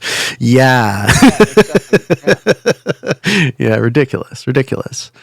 I don't know. I would love to, other than that one simple solution, try to get us to a place where the onus wasn't on the players to protect themselves and the game actually looked after us. And the game also cared about those of us making content and valued us. And as you said, the most important thing, sought to discuss with us, the community at large, how we can get, the very best Risk game in existence even better. Exactly. I'd love to see it. We all have the same interests here, right? Their interests are aligned with us. They should be aligned with us, I'd say. You would assume. Yeah. Somehow they're not, and that's really unfortunate. How long have you been playing this version of Risk for? Just since the summer? Yeah, something like that. Something Yeah. around that. I've been in your chat quite Yep. recently after I started, and I've been looking out at you and other streamers, and I learned the game from you, from watching your YouTube videos. So, yeah, I'm really happy that I can give back in that way as little as well. Yeah, man. With a new player in Flemish Boy, shout out. And he was new to the game, and we played a zombie roulette game, and I explained him how the zombies worked, and it's really cool. It's really fun to be able to do that and to help people and to, make them even more enthusiastic about the game. He was already enthusiastic about the game, and now he understands zombies, and now he wants to play more zombies games, right? So Let's go. That's what it's about, right? So yeah, I think that's great, and I think that's a great role that we can play. Also, again for SMG, right? For the game, but also for the producer of the game. I mean, what better way to promote your game and what better manual is there than to speak with someone online and explain to you how shit works, how things work. Sorry for the language. No, it's fine. All good. So yeah. Excellent. What more do you want? No, that's it. I'm happy. I'm happy with I'm that. not talking about you. I'm talking SMG. What more do you want than free advertisement? Right. All 24 hours a day. Yeah. Anyway. Yeah. Like, Risk is, I think Risk has so much untapped potential. And I have been very passionate about, improving my own game in this process, but also win-win, right? Yeah. Building up other people making content, building up other people playing, trying to get the skill floor of the game higher, trying to get people in the tournaments, trying to show my love of Risk. And it's met with so much more success than I ever would have imagined. And as you were saying, right, you really see your work taking off. So I'm so glad to see that you're going to be able to continue to do work in this game, hopefully for a much, much longer time. Maybe, as long as you want to keep doing it, basically. Exactly. Yeah. Yeah. We'll see how it goes. I mean, I'm taking it week by week, month by month, and we'll see how it goes. And as long, I guess, as it growth is there, and I can see potential, seeing it getting better and bigger, and then I have a reason to continue. And maybe someday I will be able to make my job out of this. Maybe someday. You never know. If that's a dream, Uh, I don't see it as being something outside of the realm of possibility. no, I think it's possible. If it will work out, we'll see, right? But yeah, we'll see how it goes. For Good now, I'm luck. having fun, and that's the most important thing. It is. It is. Okay, is there anything else that you want to say? No, not really. That didn't, okay, Yeah, well, one thing. I'm please. really happy about your guys' support of all the streamers and the community. I have to thank you all so much. SMG has been spammed with support tickets and with messages on the streams and everything. And yeah, the support was overwhelming. And I mean, that really warmed my heart, really, honestly. That is. You're damn right, buddy. This community is so amazing. And when something happens to some of them in the community, they all stand up and say, "No, not to our community, or not to this person in our community." And that's, I mean, that's gonna make it that I stay in this community for a long time, I think. And I hope with all of you guys. So thank you. Thank you. I'm really, really happy to hear that this had a positive ending, and I hope that we can use this as an example to point to for more changes in the future. Thanks for coming on and sharing the story in your words. It's a lot better to hear from the horse's mouth, so to speak. And I hear you. yeah, man. All right. Have a great day. All right. You too, man. I'm gonna go off. And I'll all send right. some people over. Lovely. Cool. I'll later. Bye bye. Yeah.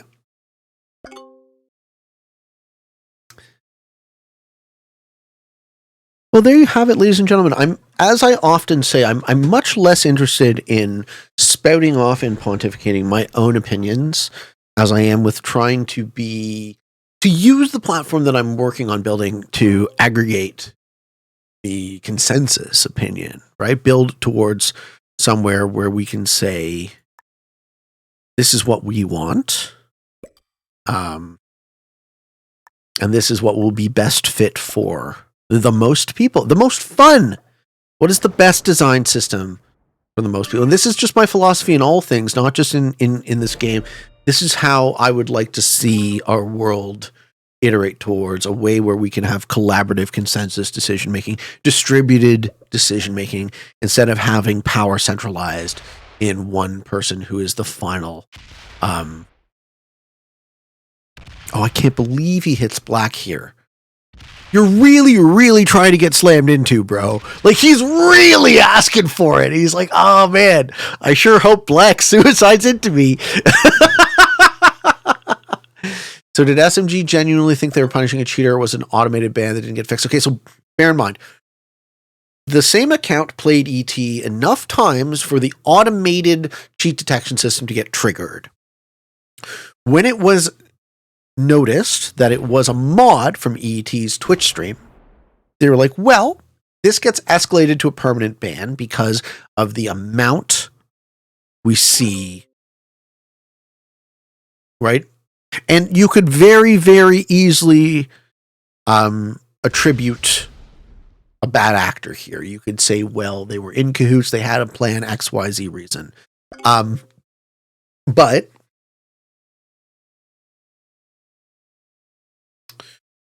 oh.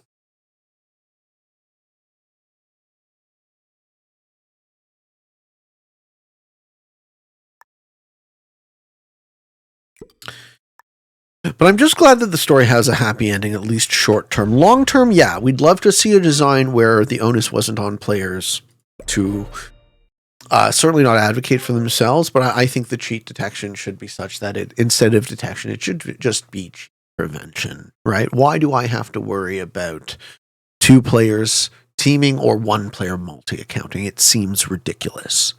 We've talked about it. No, he definitely is not modded in the panel, and I'm pretty sure that his ban is would be permanent, but I don't know that for a fact, so I won't say things that aren't. I'm trying to keep the news show at least as unbiased reporting as possible.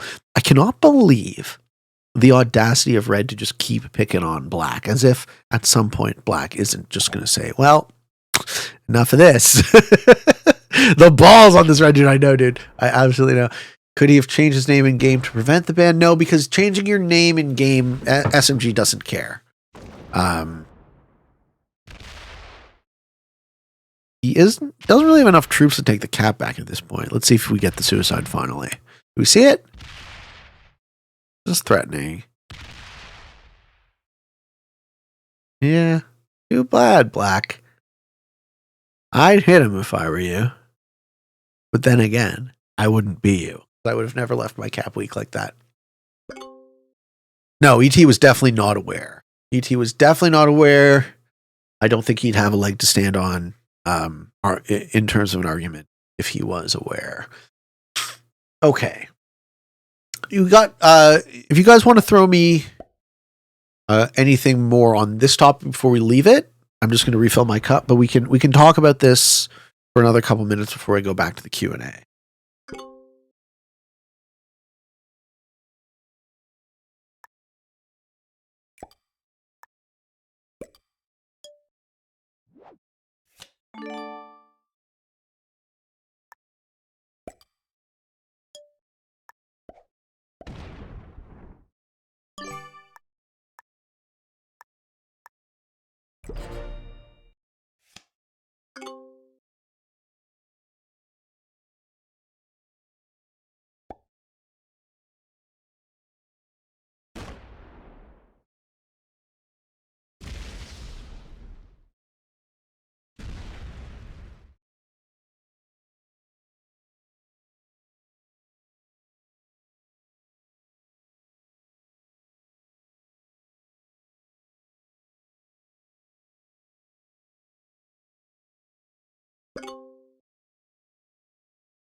Just made it in the nick of time. Nicholas time, in fact. Okay.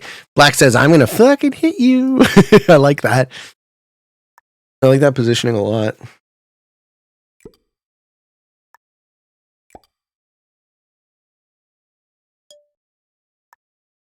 Just hanging out my nondescript part of the board.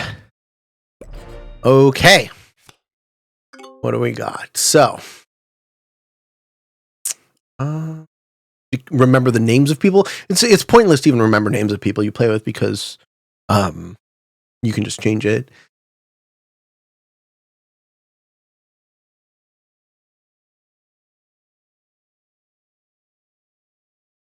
ET actually does keep it. Yeah, don't make it a witch hunt. Agree with Speedster. We're not trying to vilify anyone who doesn't know better. What I'm actually trying to do with the show, which is why we went over fair play rules at the beginning of the show, I'm trying to do with the show is remind you guys what the rules are so we can get everyone up to speed, right? It's like, this is what you can do. This is what you can't do. Don't cheat. And don't knowingly cheat, right? Come on. Tryharding says, the point of automating something is to make it efficient. 19 times absurd. I agree. Why do I always agree with your opinion, Tryharding? Other than the stopping to the tryharding. I will never stop tryharding. I'm just too much of a tryhard. But other than that, Yeah, I like to remind people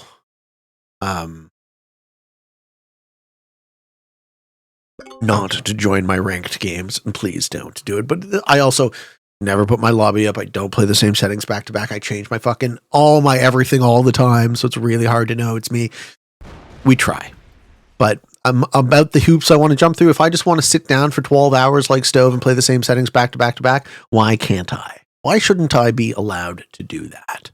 I don't know. Maybe that's just me.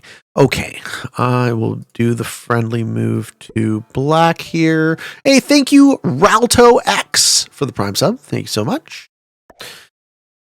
Folks, I am always blown away that you would see my work as worthy of your time, worthy of your dollars. I'm very, very, very grateful. Thank you. Okay. Wish they would add voice chat to Risk. You know why they don't, man. You know exactly why they don't. That would be a cesspool. Oh, man. Do you imagine? Just people swearing at each other, being all angry and shit.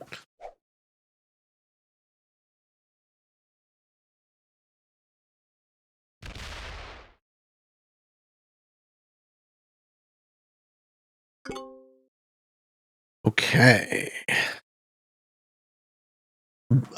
Black player showing such incredible patience. Really. After being picked on by red for so long, still hasn't suicided. Are you old enough to be in Call of Duty lobbies? No, I'm too old, actually. So I've never played that game. My shooters were Doom, Duke Nukem, GoldenEye. I'm older than you think I am.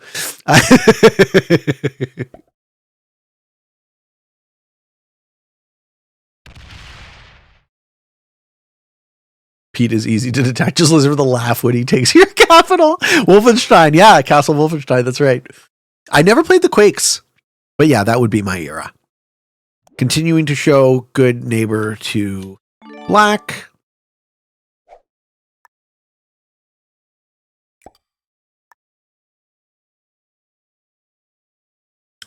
Continuing just a cap stack. We have equal caps, more or less. White is in the lead at 450 troops. Red is tied. I am at the same generation as black player at 395 to his 391. Still in a 4-player game. No signs of the end. But you know it could end on the... let's say? You can turn on a dime. I'm going to mix my metaphors. All right. Where were we in the Q and A? I keep toggling out of this menu and I lose my place. We're talking about Robert Anton Wilson.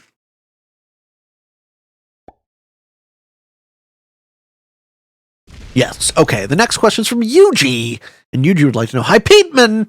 Watching your Chaos Tournament round 2 games, I've noticed that both the times the winning player single stacked a strategically good position and waited for his opportunity to take the boards after setting cards.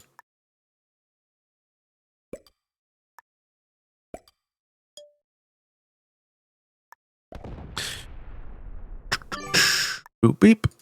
Cool. Regarding tournament games with true random, do you think that could lead to single stacks being perceived as more threatening or frowned upon in 70% settings? Okay, first thing to bear in mind with the Chaos Tournament is true random. So it was very lucky in its design that's inherent to its design. Secondarily, because risk odds skew aggressive with 70% games, most of the ability to negotiate in voice chat is nullified. What happens is you want to wait until you can just explode and take the board. Single stacks being more threatening. Well, one of the commenters in my chat was like, well, if we're trying these settings and 2s and 3s defend better on average in TR than they do in balanced blitz, then why don't you try putting a bunch of landmines around? And I tried it, and that strategy utterly failed. So your point definitely stands. It is more correct to single stack, but the problem is with 70, you want to block off a lot of the board and prevent other players from taking the 70, but that also presupposes that other people know how to do that. So when the skill level is variable and when the board is open, like fucking Canada Advanced 70 or EU Advanced 70, it's like, fucking do. So they're just shitty 70 in my humble opinion. But then again, we also, by virtue of it being a chaos tournament, we weren't really trying to do, and I say by we, I mean Escape wasn't really trying to go for the most skillful settings. It was trying to go for luck. That's built into the design, right? Okay. Next question. Freefall would like to know, if I can add to this, Pete, would you kindly explain in detail the ins and the outs of the broken ranking system, how it manifests in the actual game? Okay, the reason I often repeat that the ranking system is currently broken, the way in which it is currently broken is, you walked up to a person on the street and you said, and they said to you, how can you be the number one Risk player in the world? The correct answer is to play 3-player caps. They wouldn't know what caps are, because caps is an addition to Risk. It is a gimmick. And they would think that measuring 3-player is similar to measuring 1v1s, right? Playing with less players is obviously safer because the ranking system punishes more than it rewards.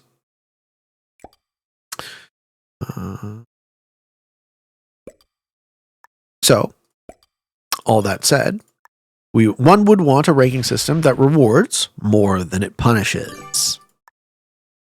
So, if you play with 4 players, 5 players, 6 players, the difficulty is multiplicative, right? The difficulty doesn't scale linearly because each opponent multiplies the difficulty. So currently, you have to go on very long win streaks and almost never lose in order to continue to rank up to the highest heights.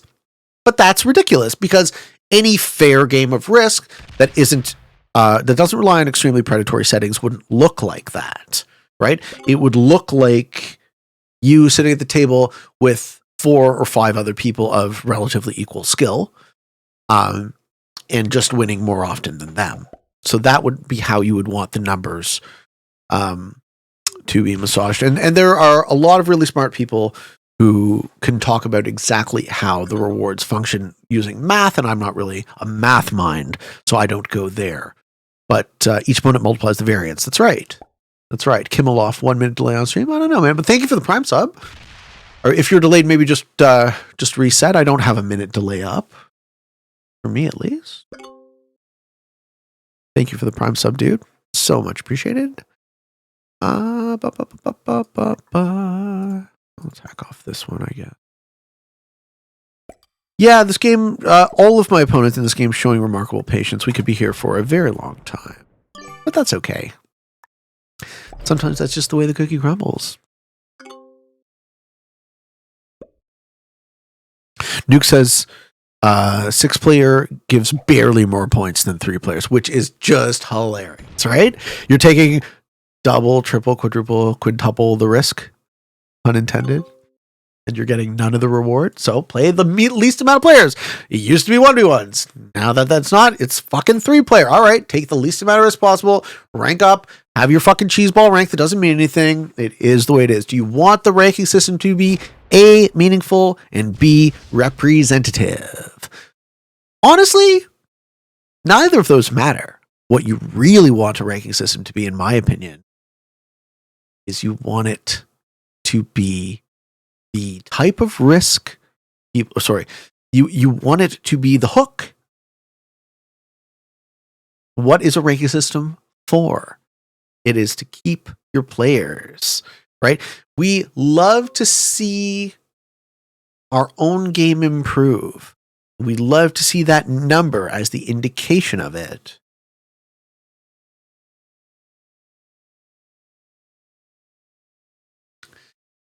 Okay. Great question, Freefall. All right. Glug, or G1UG, would like to know. Hey, Pete! I've recently seen a lot of people split all their troops in all their territories in Prague. How should I deal with this? I don't know what that means. I try to avoid them as much as possible. It prevents me to regroup in the way that I want, mostly in the early game. I've recently seen a lot of people split all their troops in all their territories in Progressive. How do I deal with this? What do you mean? Split all their troops? I don't get it. Like a bot?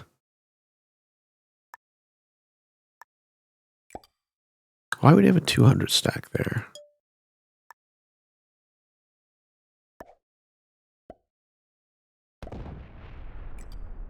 So he can hit my capital or so he can break red. Let's see if he wants to break red. Let's keep that war going. Means like a bot style. Aw, man. Well, if people are trying to play like bots, this is the best bot. Black wants to slam red, I think. Cool. Well, I opened him. Let's see if he goes for it. I don't think he will at all. It's going to break black. That'd be hilarious.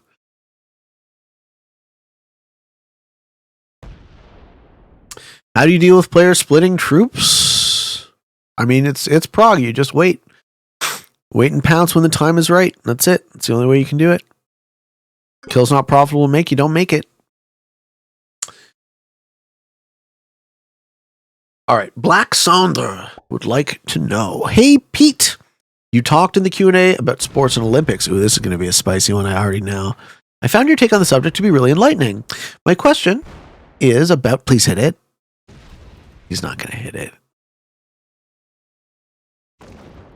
My question is about your point of view on patriotism and it causing division amongst ourselves. He's not going to let Red take South America again? Interesting.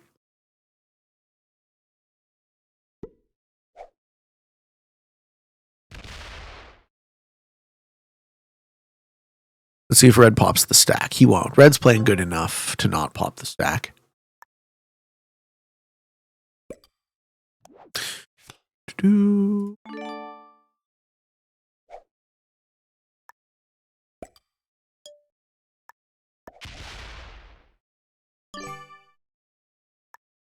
White has crossed the 500 troop threshold. Red is in the lead at 540. Yeah, Red doing all right now. Not being punished for stealing that cap. And out generating. Yeah, man. Okay. So, Black Saunder's question. Wouldn't removing anything that divides us, like countries, make us all the same? I feel like we want as much cultural diversity as possible to have a rich world, but it will always create some division, since people have a strong sense of belonging to their traditions, origins, etc. Shouldn't we celebrate that there is a variety of different people from around the world, from hundreds of different countries, and let them be proud of how much they're unique? If we were to sacrifice all that for unity, we would lose something down the road, no? For example, English taking over as the primary language of the world because of globalization, the internet, etc. Sure, great question. Okay, there's a lot here. So, the first place my mind goes with the answer to this question is cultural diversity is a beautiful thing, and I don't think it goes away. There will always be a beautiful tapestry of colors, sights, smells, and sounds for different humans.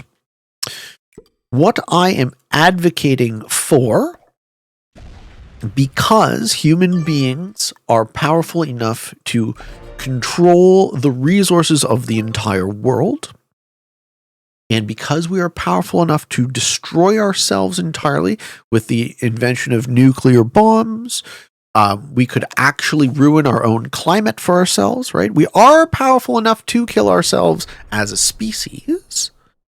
Because of that, I am advocating that we do not use this power to continue to kill ourselves at all. That we should stop building guns to kill each other in war and start looking and managing the resources of the entire globe together as one world. We should work together because we are inevitably linked. So certain types of unity are valuable. Here's the 191 into the 227. There's the 191 there. Yeah.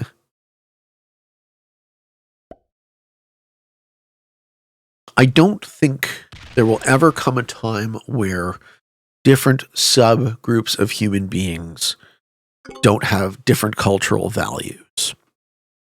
What I'm talking about more is that the power we currently wield, being such that we can destroy ourselves, is now at the point where it behooves us as a species to come to a place where we can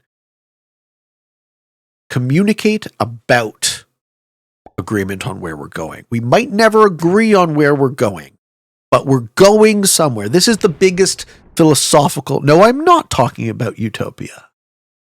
No, I'm not. I'm talking about how to make the world a little bit better. It's almost insulting to describe the utopia. The implication that it is the case that we build guns to kill each other, and it will always be the case, is such a horribly cynical attitude, right? It's not a utopia to imagine a world where human beings just see the idea of killing other human beings as impossibly abhorrent. I don't think it's outside of the realm of possibility to discuss, okay? So it's not a perfect world, it's just a slightly better one. Yes, utopia by definition is never reachable, exactly. So the way I look at it is this, and for those of you who have been listening to me for the longest time, this will be an old yarn, but I'll spin it again. The greatest problem facing humanity, facing humankind, is the fact that we can't agree on the definition of progress. That's not to say that we ever will, but when I use the word progress, my implication is that human beings, as part of our ecological niche as an organism, human beings invent things that don't exist from ideas in our mind. Okay, so what we are as an animal is we are the mind animal. We are the inventing animal. We modify our environment to suit us in a way that no other animal does. All other animals evolve to suit their environment.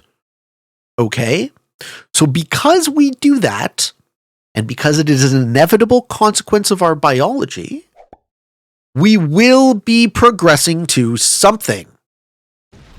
But currently, nobody knows or agrees on where we're going.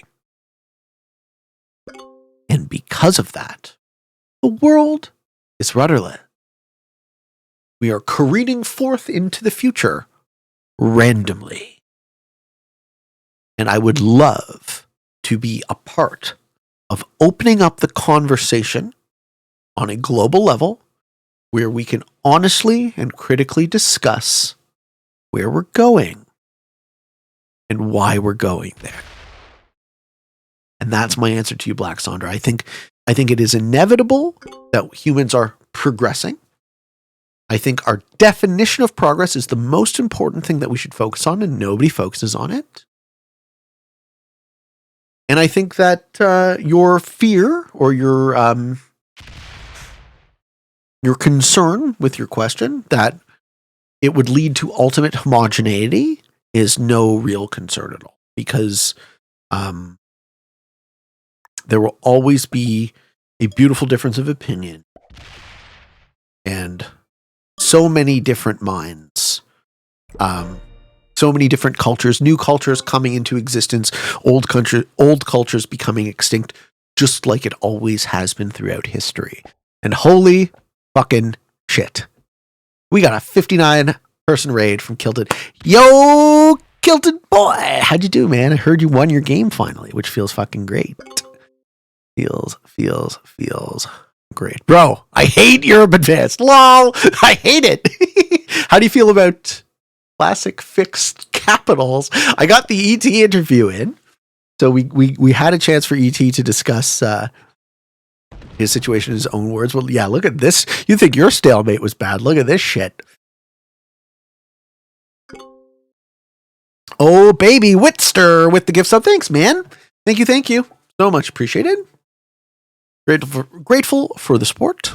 Yeah, this one's going on YouTube, but it'll probably be late on release because we're approaching an hour before release, and this video is already 2 hours long.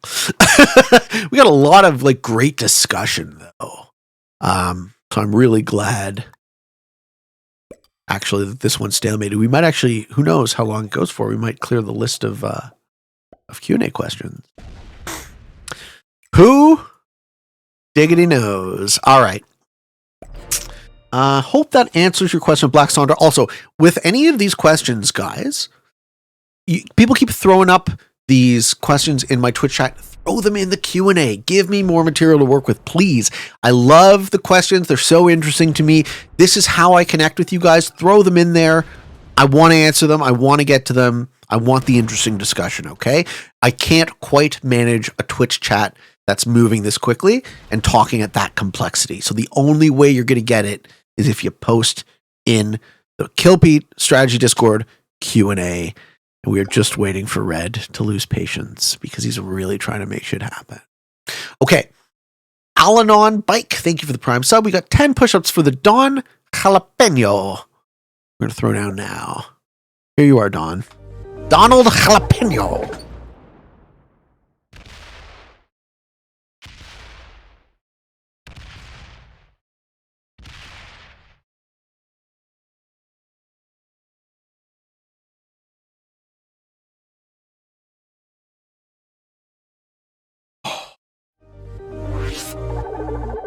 My chest is a little sore from bench yesterday, so I'm sorry if my push-ups are shit.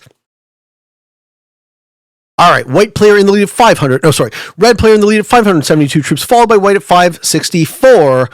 I am in third at 484, and black capless for what feels like an hour at 476. Appreciate you, Pete. Good luck, and learn him something. Yeah, well, hey, man, I'm just one man with an opinion.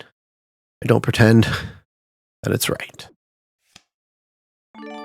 Throwing shit at the wall, seeing what sticks, just like you. And that's okay. What we do in life. Okay. It looks like black has guarded Europe. It's like, all right, we're going to expand from here. Okay.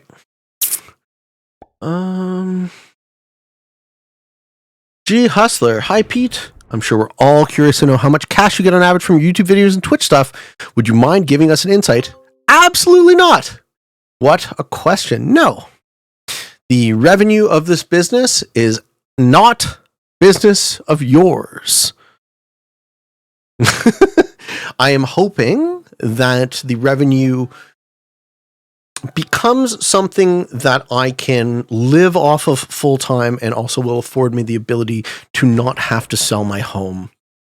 As you guys well know, I am getting divorced, so I owe my ex-wife a lot of money, and I would love to be able to continue to live in my home and pay her off in a reasonably and pre-agreed upon amount of time. And in case I don't say thank you enough, thank you guys so much for seeing my work as worthy of your dollars. Show us your Porsche that you bought with Twitch money. Yeah, dude. Well, I mean, the first step is actually being able to do this full time, right? Not having to plow snow next year, not having to cut grass. So start with that. And if we can actually have this be viable as a full-time business, then I can work at it full time, spend more time trying to make the highest quality show I can make for you, teach you guys how to play Risk or whatever video game we want to fucking hang out and play, right? But as far as the dollars and cents, I never came into this with the idea of making a nickel, right? I posted on YouTube for a year without making any money. So, like, I did not do it. Google says I'm worth, no, it doesn't. $1.1 million. I wish I was worth that. No, I'm not. I'm not a wealthy man. Guys, I mow lawns. Like, I've mowed lawns for my professional career since I was like 18. So maybe one day We won't have to mow lawns, but you ask the lawns how impressed they are about a millionaire mowing them. Give me a fucking break. All right. I watch your videos and still keep losing. What the fuck, bro? Sorry, Hurley. I'll try harder for you, sir. Just for you, though. Hey, Pete Moneybags, let's talk. Those are some big lawns, lol. Yeah, guys, look. That's how I'll talk about the money, okay? That's the insight. YouTube is way more profitable than Twitch. If you're going to donate money on Twitch, half of it goes to Bezos. So direct donation is better, Patreon is better, YouTube membership is better, and YouTube views are the best because you don't have to pay for them. You just have to keep watching the show. Hang on just a second, guys.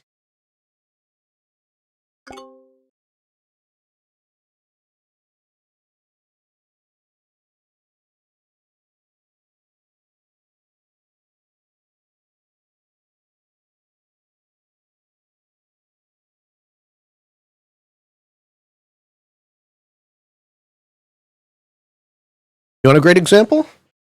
My snowplow truck's in the shop. Why? Because it's a truck, and trucks break all the damn time. So I have to answer this phone call and go pick up my truck instead of winning this Caps game. Now, obviously, I'm not going to quit the show. Obviously, I'm going to play this Caps game. But that means that I won't have my car tonight because it's in the fucking shop, and I should go and pick it up right now. But instead of that, I'm going to stay on Twitch for you, making this show for you, because you guys hate it when I quit. So I'm not going to quit. I'm going to play for as long as I possibly can without eating today, by the way. You think I drink a lot of coffee. Imagine how grumpy I'm going to get when I get fucking hungry. So yeah, I plow snow this winter. It is what it is, guys. The driveways are not impressed. The driveways are not impressed that I am good at risk. I'll be watching YouTube because he said my Twitch name. Kimmeloff. The man, the legend. Bro, go pick up your car and eat a Snickers. Nah, dude. I'm gonna win this fucking game, you'll see. You watch! What is it, 2 hours in? Dude, 2 hours is nothing. I should be able to play Risk for 2 hours. You know what I'm gonna do? I'm gonna go and get myself some salami. I'm gonna go and get myself some lunch. Lift means nothing if you don't eat. This is true. I should eat. We're getting almost 4 p.m. I should probably eat for the first time. Hey, Marin is here. How you doing, buddy? I'm motivated to play long games because it affords me the time and mental energy to discuss interesting, complicated topics. To our Caps game is really standard. Yeah, for Fix it is. Less snow to plow when you don't live in Canada. I can't wait. Can't wait to leave Canada, man. But I have to find some place I'd like to go before. Are you going to continue mowing? I heard you discuss selling the business and my waiting for the offer. I need to know that I will be able to support myself before I go and sell a business that I've spent almost 2 decades working on, right? For no future revenue, just so I can hand this money to my ex-wife. So it's like, okay, we got to make sure that this business on YouTube is viable, sustainable, profitable. And thank you, Kaizen Mosfet. What a great name. Kaizen is a great philosophy. If you don't know it, this is the Japanese business philosophy of constant improvement. I also do love how Red is continuing to instigate against Black. So whenever Black does give up, he's totally slamming into that guy. How high is the income tax in Canada? Absolutely atrocious. And once I realized that I was spending my dollars giving it to the government so that they could build systems to oppress me, that was the conclusion. It was time to leave. Can't believe he knew what Kaizen meant. I like to think of myself as a fairly knowledgeable guy. But again, just organized greatness. Is that the direct transition? I don't know about Ireland. See, the thing about Ireland would be, again, the weather, right? I'm not trying to live anywhere that has winter. Oh God, Kaizen infected my previous work at one of the Nordics' biggest banks. They made really continuous improvement boring. You, 86. Thank you so much for the Prime sub. Capitalism is awesome. Well, hey man, if you have something better to offer, I'm sure everyone is open ears, right? Kimmeloff, your YouTube name is Rob's Art. You moan about Magenta. Yeah, you're not the only one, but I'm never going to stop saying Magenta, so get fucked. All right. Let's see if I can get some fucking lunch into me.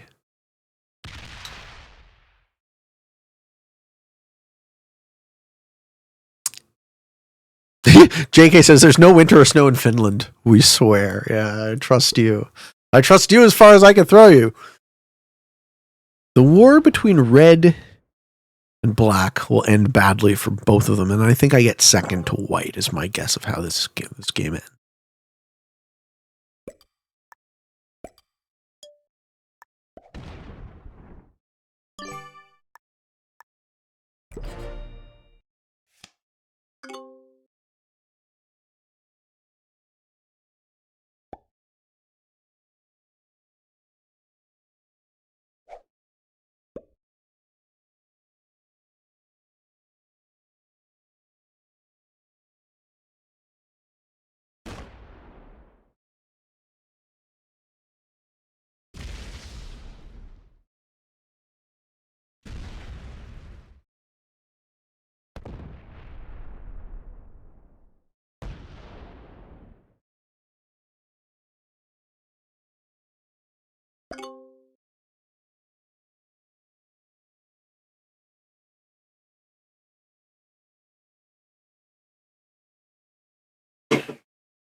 Well, at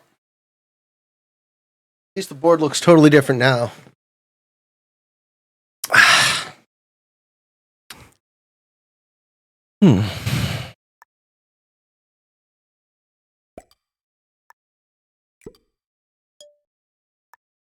Black would really, really like that Europe.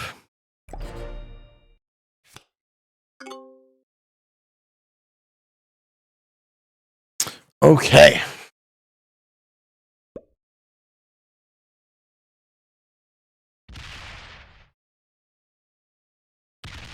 All right, folks, you know I'm normally reticent to eat on stream, but seeing as how we are now in the second hour of this game with no sign of it ending, I might turn into a grumpy Gus if I don't, so. Move to Texas, it's basically Canada with no snow. So right now, the next places I'm thinking about moving to, or just checking out on vacation, are I want to see some of the Indian Ocean islands. I want to see Singapore again. I want to go to the South Pacific. I want to check out Thailand, Philippines. I heard Costa Rica is nice. There's lots of places.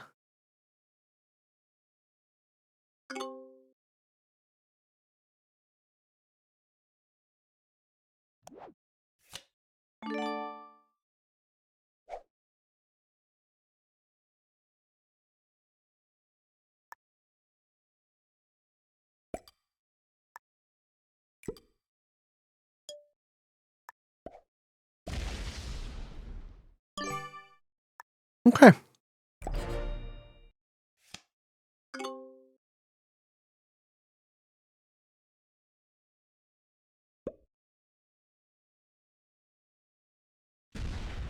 Dr. Mookfang would like to know, hey Pete, I keep hearing you talk about how the only viable way to reach the top of the leaderboard is by playing caps.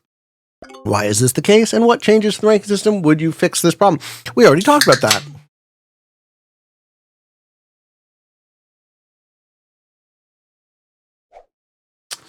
pretty much already stated my comprehensive opinion. There are extreme outliers who this is not true for. But yeah, basically rewarding players for playing rather than punishing them at the highest level. All right, Violinist Crab would like to know, hey, Pete, what is the best advice you can give to someone who's beginning to practice Stoicism? And how do you prevent yourself from becoming attached to things emotionally? Well, if I could answer that one for you, I would be a much better Grandmaster. I've actually been in quite a funk recently. My mood has been shit. Probably because we haven't had much sun, but 5 minutes of sun in the last 2 weeks here. Thankfully, it's not snowing, so I guess I can't complain. I don't have to work very hard right now. But my mood has been absolutely shit. And for me, I'm a pretty emotional guy, as you guys well know. I get angry. And I think maybe what has happened with me is that because I'm not allowing myself to let the depression in the door when it comes knocking, in lieu of feeling sad, get angry more often. And the way Pete gets angry is he gets loud. He's like, and then it's over, right? I process my anger like that. So I get loud and then it's over. The problem is, though, sometimes you're making television. That's a real buzzkill when you're live and 300 people making TV on Twitch to be an angry fellow. So, which is why I was like, well, if I don't have some salami in my face, I'm going to be a grumpy Gus, which you can definitely take that quote out of context.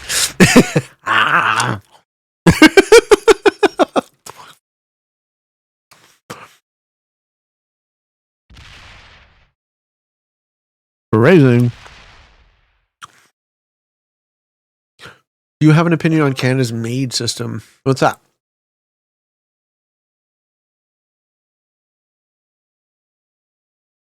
Self-awareness and good blood sugar management. It feels like 80% of life is solved right there. Well, I'll tell you this. I got a nice round of cardio in yesterday. I did some weights. Already started to feel better. Just take care of yourself. Sleep. Meditate. Assume you're a machine. That you require the right inputs. Right? And then, if you care for yourself, love yourself, you'll get there. Medically assisted. Oh, euthanasia. How do I feel about euthanasia? Fine. I think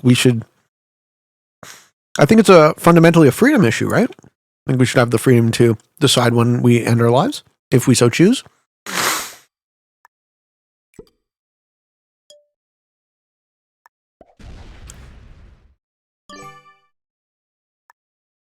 My Oma, my mum's mum, was in the Netherlands. She passed in mid-90s, early 90s. They already let her, didn't have it like euthanasia per se in the books. The Dutch laws tend to be enforcement, right? So they might still have, it just is similar. Like Netherlands is known for being one of the first places in the world where weed was legal, but it wasn't really legal per se. Just the criminality of it was decriminalized and then it wasn't enforced. So that was the same thing about the same thing with the Netherlands. So when my Oma decided that I think she had thyroid cancer, and she kind of decided it's like, well, it's my time, right? Time to stop eating. Rather than have a tumor that grows in your throat until it chokes you to death, I'll just go out on my own terms, which I think is still not legal. Yeah, and well, that's it, right? That's how the Dutch approach, right? We'll still have it as a rule, but nobody follows the rule, so is it really a rule?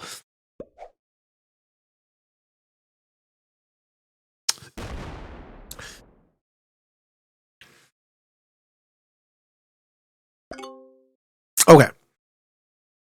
Sorry, I shouldn't be answering the if you have Q&A questions, throw them in the Q&A, because then I can give you a really, really good, thorough, measured response. If we do it this way, all that we end up with is some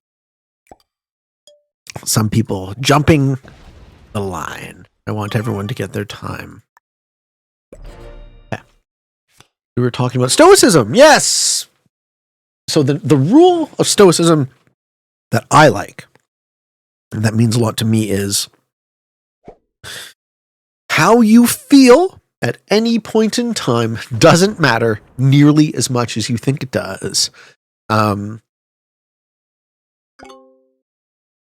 We feel like our emotional state is very important, and we're supposed to feel that way. But the reality of the situation is, in a year, if you're having the very best day of your life or the very worst or anywhere in between, in a year's time, your mood will return to baseline. So, how much does how you feel matter? Well, as much as you care to pay attention to it. I don't think that my feelings matter as much as I think they do, or certainly not as much as I thought they used to. So right now I pay a lot more attention into trying to use rational logic to make my decisions.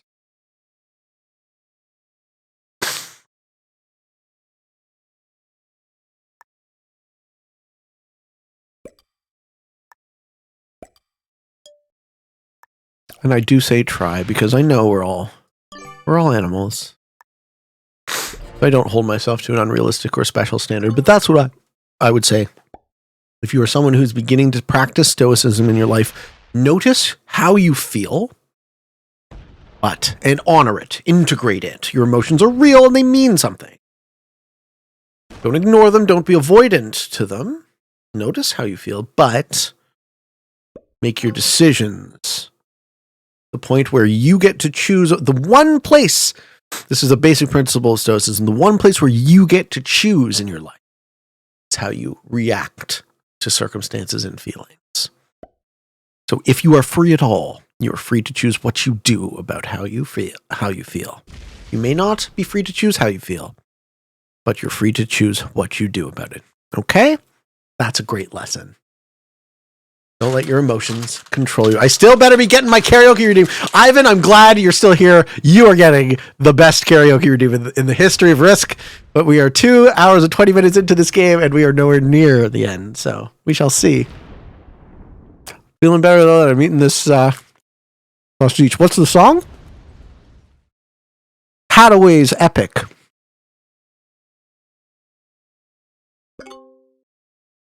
Epic dance track from the 90s. Punish Pete with push-ups. You assume I don't love the push-ups. If I didn't love the push-ups, why would I have them as a redeem? And you should also love yourself when you do them. Do them with me, guys. Jimmy J! All right, I got you, Jimmy. I got you!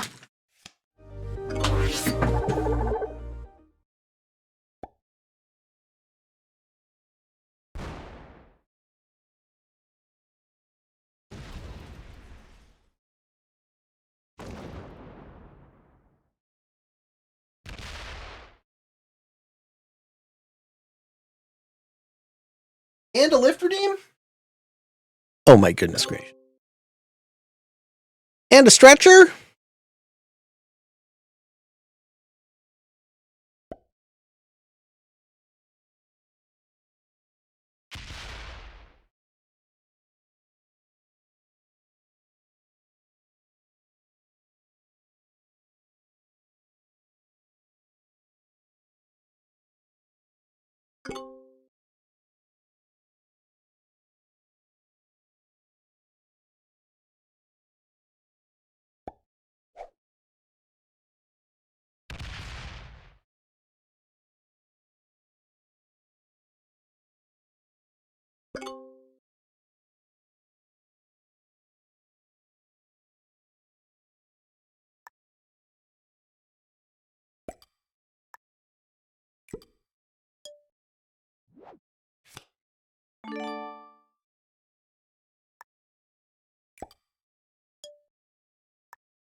Pete, what is your opinion on time travel? Is it ethical? My friend, no jumping the line. Let's do it, but post it in the Q&A.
Oh, baby.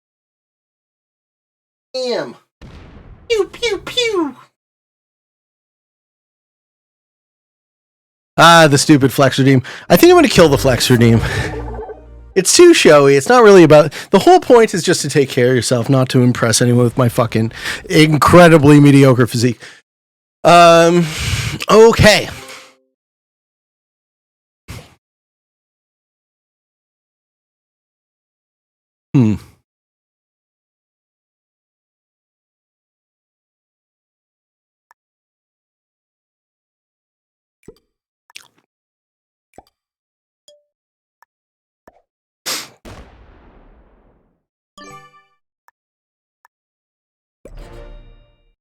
Replace the Flex Redeem with the Twerk Redeem.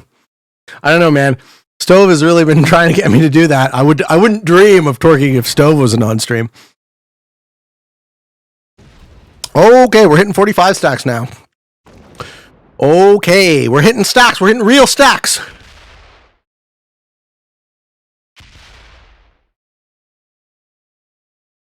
Eh.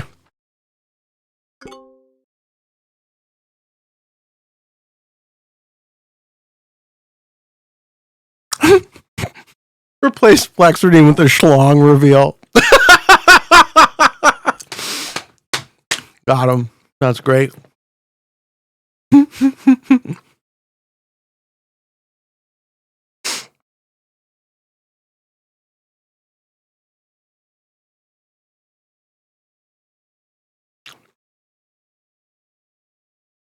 All right, Peter Cranston would like to know. Hey, Pete, love your videos. As I have no other ways of contacting you, can I drop my ideas for a tournament on here? Yes, absolutely.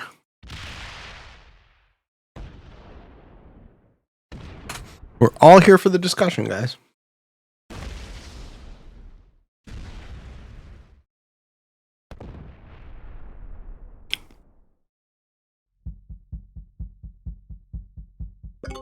I don't think Black fully understands how to deal with what Red is doing. So Red is very, very slowly gaining an advantage on him.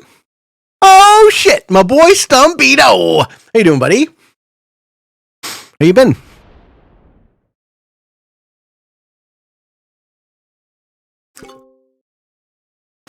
$50 for what? The Schlong reveal?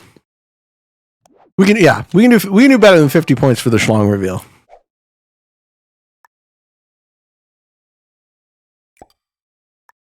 What if it is, sad as it is to say, a Schlort? Are you guys familiar with the concept of the Schlort?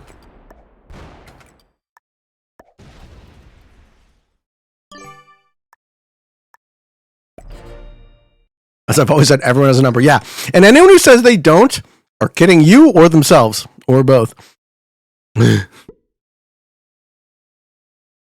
Red's not letting me hold that.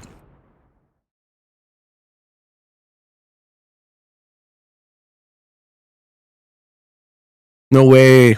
No way. Red lets me hold that.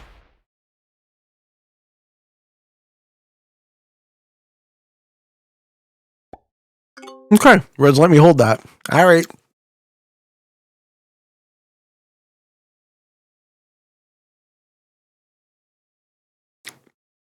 Somehow, conversation always comes around to the PPs. Yes. It's almost like sitting around playing video games devolves people into being a bunch of 10-year-olds, but maybe that's me and the vibes I'm putting in. All right. Our next question comes from Keyfinity. Hey, Pete. I hope you're having a great day and stream. Back at you, sir. I would like to know, if you have an unstable internet connection, what is the best alternatives to caps? If you have an unstable internet connection, you probably won't be able to play this game ranked. There isn't really an alternative to anything. You're just kind of boned.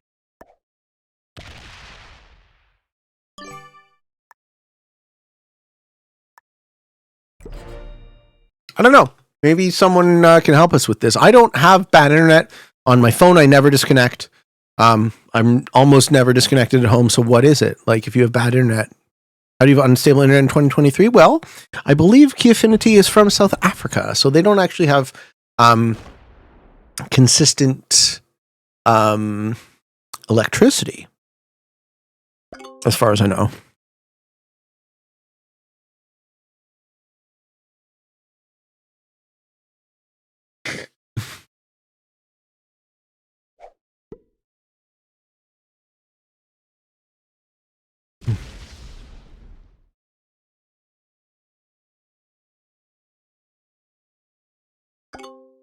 Mm.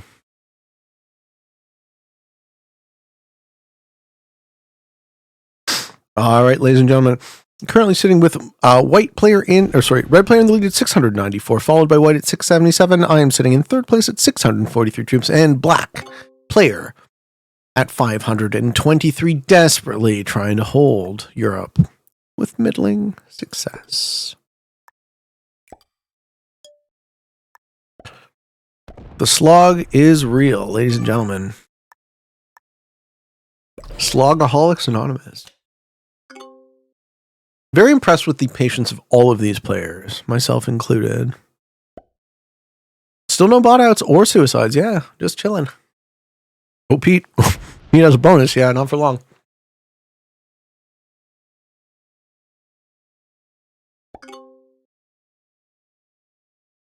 They don't have constant electricity. How are people in hospitals on machines doing? I bet you the hospitals are on their own generators. And I also wouldn't be shocked if hospitals in South Africa are tiered. Like there's a multi-tiered 4-pay healthcare system. That wouldn't shock me at all. Okay. Mikey would like to know, is Pete gay? Question mark. No disrespect. Well, I think we'll touch on the second part of that question. No disrespect. Why? Why would that be a disrespectful question? I think asking a person something directly about themselves should not be stigmatized, and you can feel free to ask me anything, because that's literally the point of the thread. Q&A. Ask me questions and I will answer them. So no disrespect, of course not. Am I gay? No. I like girls. That's all I have to say about that. Okay. Moving on to Be Still would like to know, do you plan on making more 8 to 10 minutes videos of full games?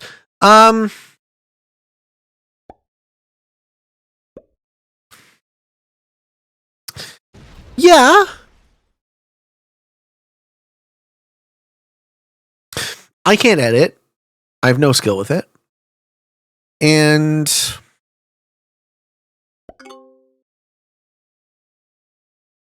I'm happy to spend the vast majority of my energy working on producing TV shows, thinking about how to do them creatively, thinking about how to show you guys something or tell you guys something. So that's where my creative skill lies. So if somebody wants to edit videos for me, great. If I can figure out a way to do that and pay them a reasonable amount, then that is how that would work, right? So there would also have to be demand.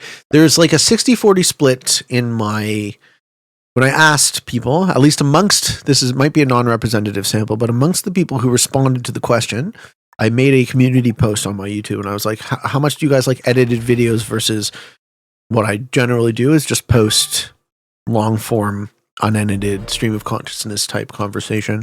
Not conversation, monologue. Not the vast majority, a 60-40 split. So the majority of my audience prefers unedited videos. So that's the first thing. Like, why do all this additional work if most people like it the way it is?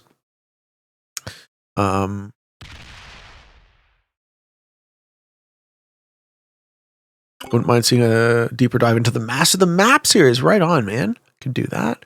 Yeah, why not both? Well, the reason why not both is one requires way more time and effort and dollars, and the other doesn't. So this is actually in response to a specific video, so I can link you guys in the chat if you haven't seen it. The video in question is called...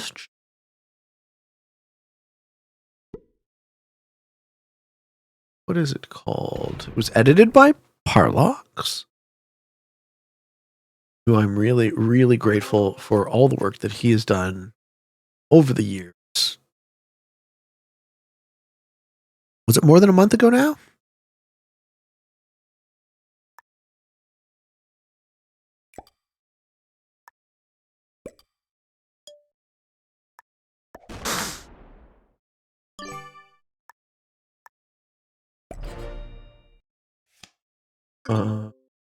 The 19th of December was when he asked the question, so... Yes, it's called Most OP Blizzard and Portal Combo. If you don't know the video we're talking about, this is it. Here's the link in the chat. Parlox did a great job of editing. It's much less about the strategy and much more about watching Pete think he has a fixed game one and enjoying himself with a couple of adult eggnogs. And I'm not going to spoil any more of that. You guys can watch it on your own. If you haven't already seen it. The link doesn't work. Of course it doesn't work because it's the one that I get in my studio and I'm dumb. Oh, fuck. All right, hold on. Correct. That link doesn't work. Again, technology, guys. This is why I don't edit, because I suck. Okay, here we go. Share. Copy. This is the link. And there we go. Okay. Too much eggnog. Possibly too much eggnog. You never really know. Hey, just sitting here taking some cards and passing the turn.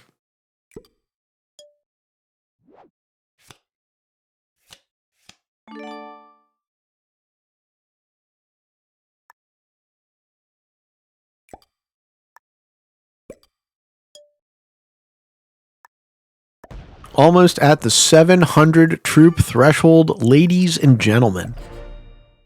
Oh my goodness gracious me. Okay. Our next question.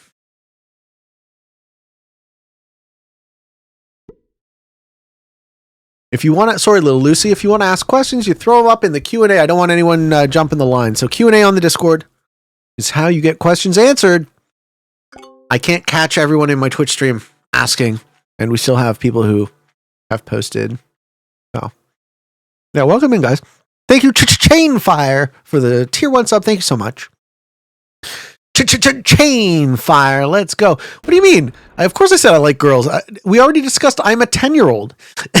Women. Oh, I'm supposed to say I like women. Sorry. You'd prefer to be identified as a woman. What am I eating? Pepperoni. Oh, Skrelly boy! How you doing, Simon?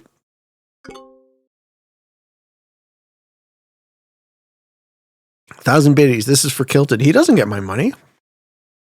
Fuck that shit.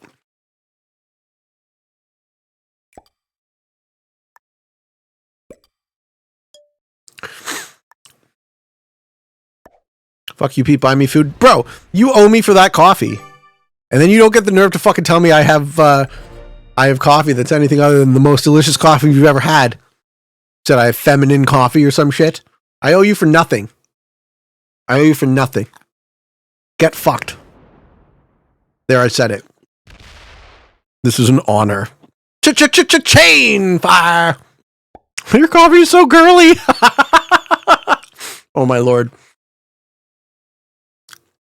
This is going to last for 8 hours, so I will go to sleep and I will wake and you will watch the finale. Kappa. No, you will not. I will lose. I will definitely lose patience at some point. Even the Peatman has his limits.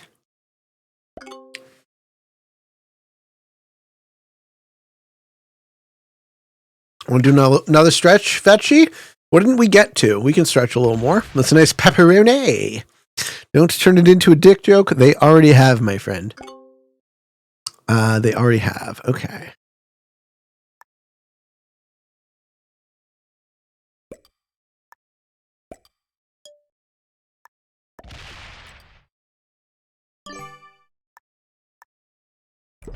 Ever done like seated stretching?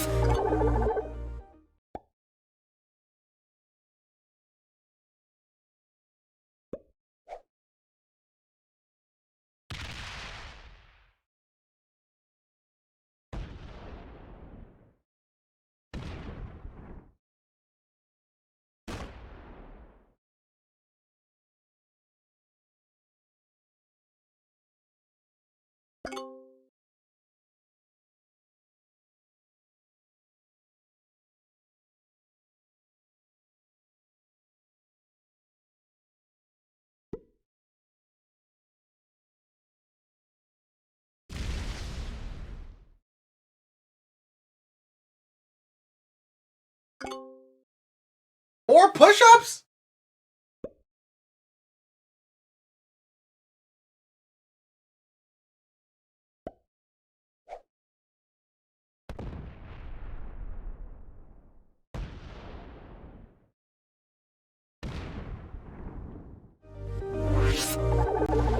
I think red loses patience before anyone else.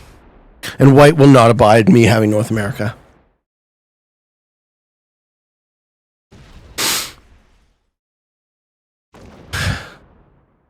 You break some red.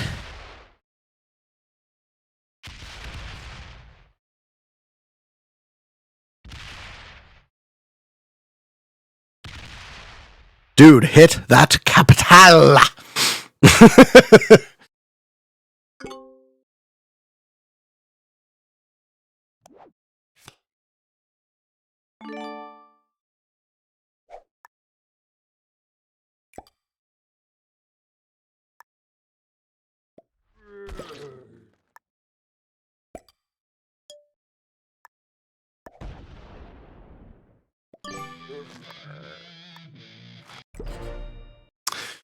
Lastly, this hopefully buys Kilted a compliment for his self-esteem. No. I hope Kilted fully appreciates how badly he sucks. How long has this game lasted? This game has been going on for 2:43. So almost 3 hours. 2 hours, 45 minutes. Thanks, bro. Thank you for the bits. Really. That's awesome. Throwing me some Doski. Thank you for the support for me and this big oaf. I'm a reasonably moderate-sized oaf. All right, next question. Pete, the great Bob Barker, would always remind viewers to spay and neuter their pets. So I ask you what your favorite midnight snack is. I try not to eat too late, but probably potato chips. If I were to be bad and eat too late, it would likely be a bag of potato chips.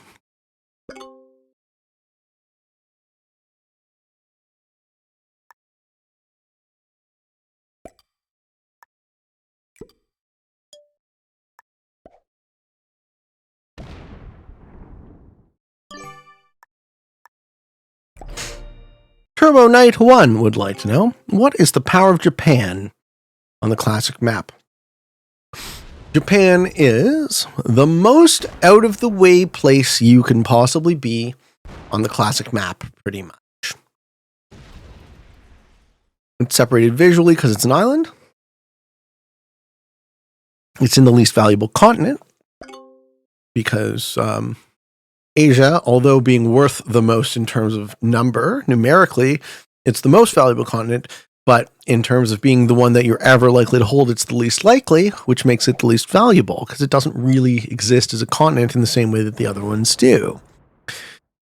So in order to move around Asia to get into the Alaska-Kamchatka corridor or to get into the Australia position, you don't actually have to take Japan. So being that Japan is out of the way, its power lies in its overt strategic uselessness. Sometimes, and I think these settings exemplify that, right? Sometimes the most powerful thing you can do is to not involve yourself in the conflict and wait and let other people hit each other. But of course, that logic is always true, and everyone in this game is doing that to varying degrees of success. Red is actually the most aggressive, so that's why my bet is that they're likely going to get fourth this game. They keep trying to make something happen, and they keep failing because it's fixed caps, and you can't really, unless you're a lot friskier than Red is, and they keep antagonizing Black. So maybe they put in Black in a situation where it makes sense for him to hit back, although Black is playing the best version of his game possible other than losing his cap early. I'm playing a sit on cap stack, wait, take a card game. And White is doing that a little bit, but he finally broke and attacked Red. Currently, Red is in the lead at 770 troops. I'm now in second place at 739. White has 715, and Black player at 604 with no capital. I'm gonna keep bluff like I'm trying to take North America. And I absolutely don't care if I get broken. I absolutely will continue to get broken. And it's fine. We're just chilling, having a nice conversation with 300 of my friends. Okay.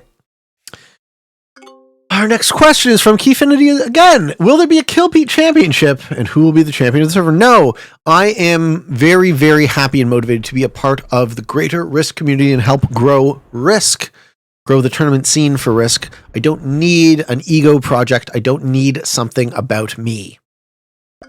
What I want is I want Risk to grow into its destiny. I want it to reach the potential I believe it has. I know it has. And I want to be a piece of that larger community. I don't get me wrong, I'm grateful for the space that I have created here, right? Because I think it was time to create a Pete community, just in the sense that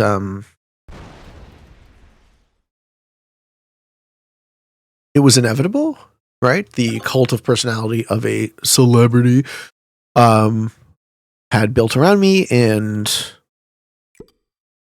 you guys know what I mean. I'm not trying to be self-aggrandizing with it, but when you have millions of hours of your voice out there for public consumption, everyone can and will have something to say about that. You know the old saying, right? Opinions are like assholes. Everyone has one, and most of them stink. So in order to mitigate that, my approach has been to control the narrative, at least vis-a-vis myself. At least regarding the things that I care about, right? My opinions are great because they're mine. Well, there we are. That is a tautology. Did the board card block Red? No, because we're playing fixed capital, so card blocking doesn't even matter. The only way this game ends is bot outs and suicides, and I have a neutral bot. Would not shock me if we see someone quit. I'm super amazed to see that everyone is still playing this shit after almost 3 hours. Okay.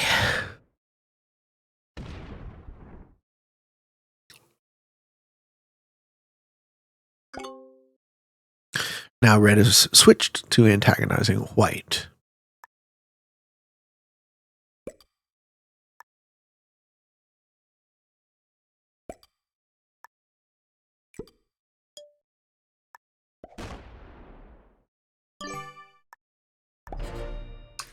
Okay. what's the next question? Simon TB would like to know, someone has made a Kill Pete Strategy account on TikTok, and I don't know if you're the owner of it. So if you are, why aren't you announcing it on Twitch and Discord? Okay, so I wasn't. Someone made it. Plan B made it on my behalf. He has now given me control of it. So I guess we can promote here. Everyone, there's a Kill Pete Strategy TikTok, and I've been posting the shorts that Parlox has been editing for me on YouTube, on TikTok as well. Would be cool to see if they help grow the Risk community at all, if they help grow the Kill Pete oeuvre.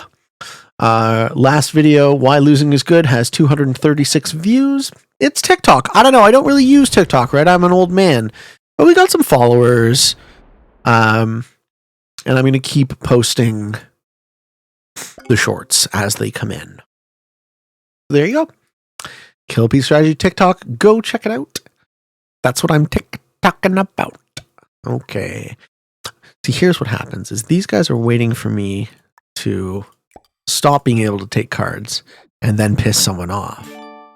But I'm just going to start card skipping. Red's not going to like that. Definitely not ever going bad neighbor to black. Black's my homie. Pete is the troop leader? No, I think red is the... How did I become the troop leader? Lol. I haven't done anything this game, man. That's so funny. I am the troop leader by staying out of trebs. Lol. Okay, next question. Latvian would like to know, how do you play with unintelligent players who ignore the strongest player? Is it smarter trying to interrupt the bigger player? Anyways, save the game and take second. Fixed, not progressive. FYI, I usually play caps. Okay, so we're playing fixed capitals. Oh, Latvian! We are existing in the circumstance that you are describing. Okay, the very first thing I would like to pay attention to with his question. How do you play with unintelligent players? The presumption that other people aren't as intelligent as you says more about you than it does about them.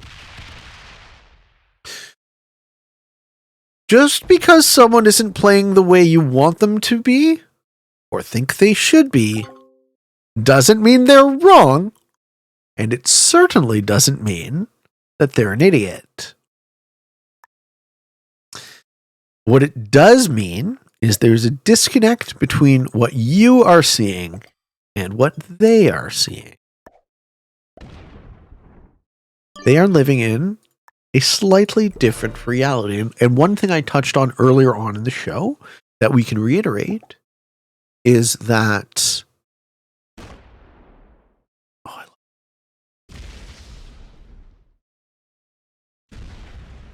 Damn it, I lost it.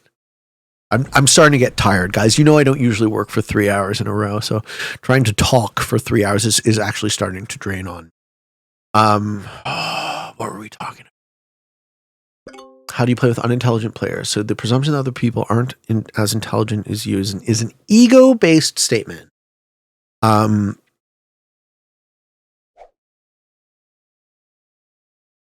I always like to say is the proof of the pudding is in the tasting. So, did you win the game? Then you were wrong.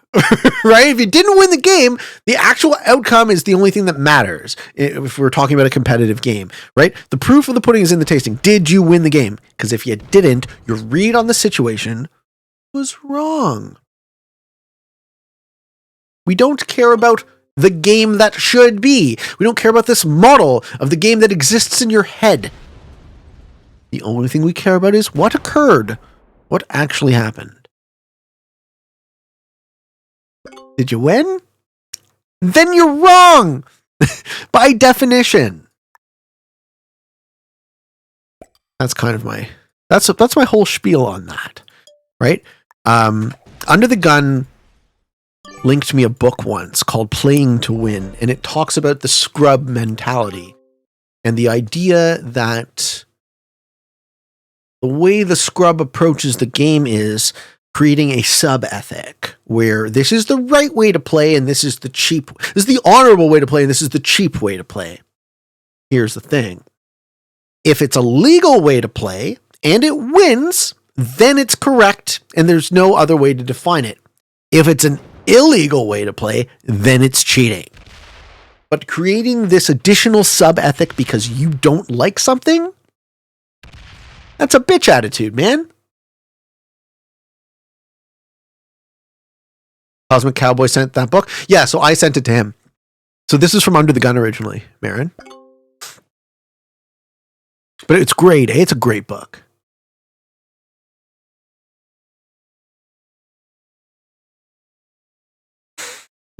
Oh man, this shit is really dragging on. I mean, it's got to end sometime, right?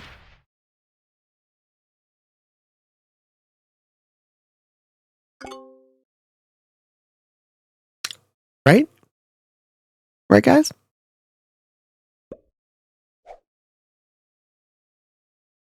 I think Pete is hitting that patience limit. I just might be, guys. I just might be. But at least... Ooh, 666 troops! 666 troops for white! Nah, see, all I've had to do is stay out of trouble, right? These guys keep hitting each other. Red has pissed everybody off by trying to impetus for action.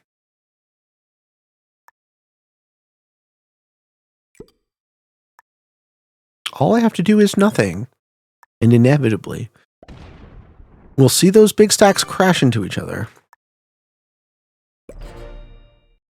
I give Pete 20 minutes before he suicides? Hey, man, I'll tell you this. The reason I'm going to end this game for myself is going to be because I have something else to do. We're going to be late to post our show on YouTube, which we don't like to do. But I like a 5 o'clock release, and if this is going to be a 3+ hour episode, it's going to take a while to upload. So that is the story. Where am I from? I'm from Toronto.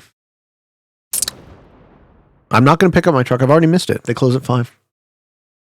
I do not have a car for tonight. I'll have to take the subway. It's in America. It's in Canada. Toronto is in Canada.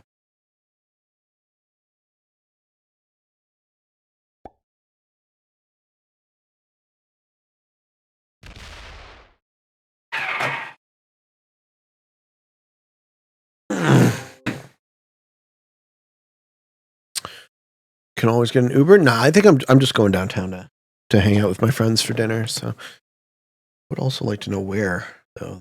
Probably look that up.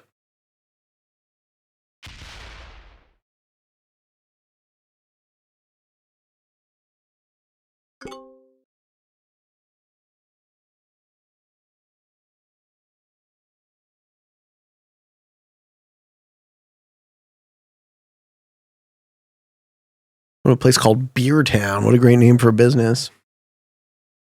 What are we? Beer Town. What are you going to drink? I don't know. Coffee? One of your friends pick me up? No, I don't live near any of my friends. Most of these guys all live downtown, so I'm coming to hang out with them. I've never been on a train. Oh, interesting.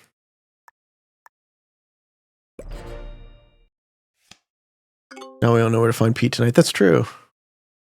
Should probably not say that online. I don't know. How many people would creep on me in reality? Doxed IRL. I don't think I'm that famous yet, Lavas. What's my opinion on Trudeau? Similar to my opinion on every other politician. They are all terrible at their job.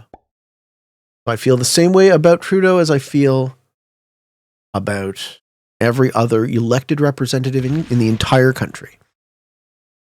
The system is structurally flawed, and I would love it if my vote actually mattered and I could choose something meaningful, but I can't. You can only choose between a rich idiot who's going to fuck me and another rich idiot who's going to fuck me.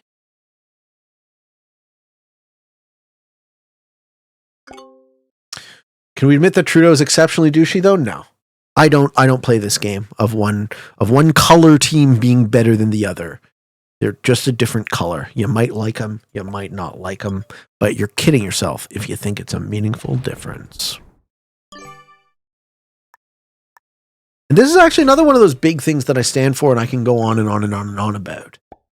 Like, every person who is passionately political about anything is kidding themselves unless the issue they are political about is electoral reform.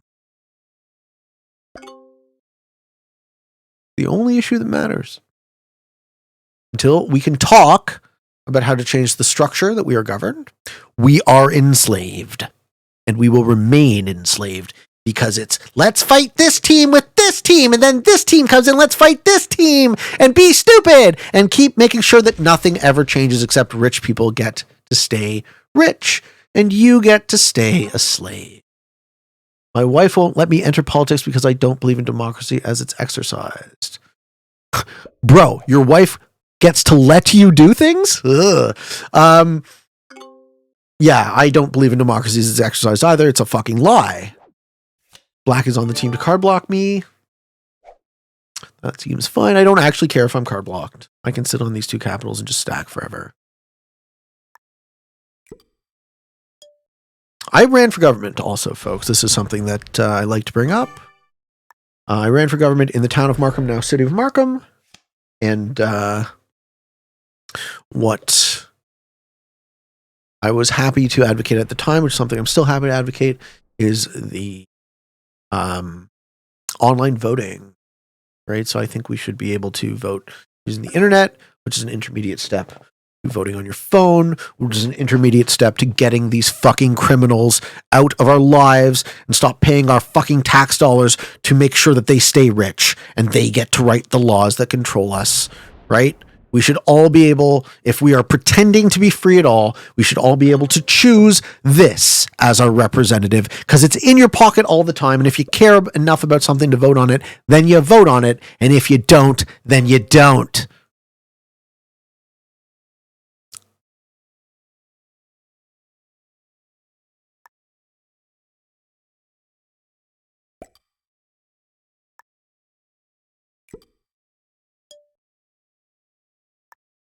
What if you have 2 phones? What if you have 2 phones? It undermines the whole idea of the system. Have you ever listened to JFK's speech on secret societies? He really foresaw the world we live in currently. No, I haven't, but I'm not surprised. Participation is a major problem with democracy and the media. So yeah, the real criticism of digital direct democracy is the media. That's the real good criticism, is that you're actually moving from one subset of rich people who control you to a different one, and that being the media. So you would require structurally a free press, an actual free press and a free exchange of ideas. But I don't actually see that as being all that far-fetched. What is the average MP salary in Canada? Let's look this up. What is the salary of a Canadian member of Parliament? Okay, so the MP, for those of you who don't understand the Canadian political system, the Canadian member of Parliament is analogous to your congressman in the United States. Okay, Canada has a upper house that is appointed. So we have a Senate. The American Senate is elected. Our Senate is appointed. So the Senate is vestigial and ceremonial. Our federal elected representatives, of which there are 300 and something, I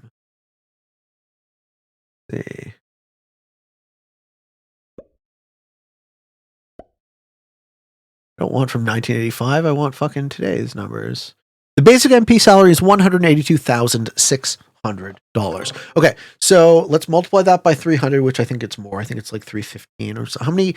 Does anyone know how many MPs there are in Canada offhand? I could ask that too, I guess. 182.6 times how many federal MPs are there in Canada? Yes. Okay. 295. 338. Okay. 338 times 1826 is $61.7 million a year that we are lighting on fire. Now, the assumption is that these people do a valuable job of governance, that they are skilled experts in governing us, right? If that was true, wouldn't we select them on a different basis? What is the current bona fide job criteria to be an elected representative in Canada? Stand on the corner and wave and be popular and get elected. Give me a fucking break.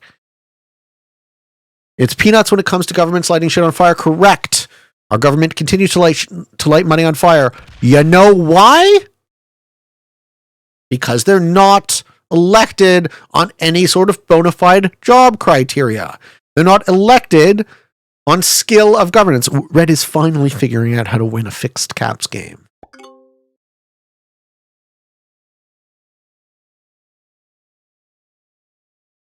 You don't pay politicians, you leave politics to rich people after all? What kind of nonsense is that? The politicians are the rich people. What the fuck do you mean?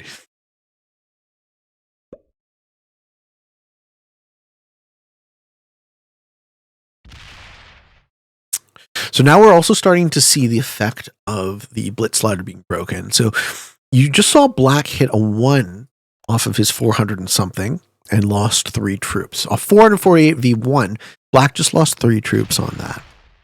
You've noticed all game I'm never using my big stack to hit without dialing the slider down. Why? Because I don't want to lose extra troops. There's no reason for me to lose extra troops because Balance Blitz is broken. So what I'm going to do here, because Red has decided in his infinite wisdom to try and starve me of cards, because I am the troop leader, right? Well, he'll get back, is I'm going to get cards. And then when it's not profitable to take a card, I just won't take one. I have all my troops on cap. These guys can't actually hurt me. I've preserved all of the advantage I've gained. So yeah, me and Red are tied. He's going to card block me. Red's going to sit here with his stack. Right? He's also going to card block himself. Fascinating.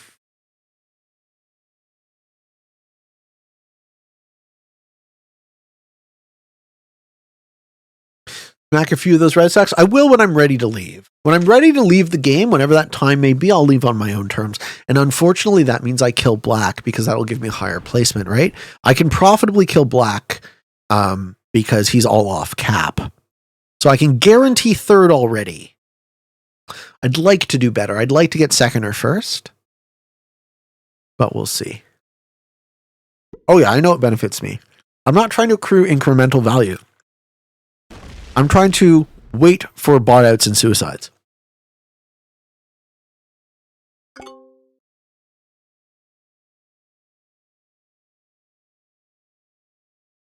At least Red is trying to make something happen with a full-on suicide, so props to Red. Yeah, I think he will. I think he'll quit. My intuition about Red tells me if any of us quit, he'll quit first. But that might not be true because, 3 hours in, guys, like, fuck, I must be running out of shit to talk about. Maybe not. That's Pete. While you watch me. This idiot can go on and on and on. This idiot can go on and on and on and on about anything. What's your opinion? How do you maintain a free press while it's non-biased?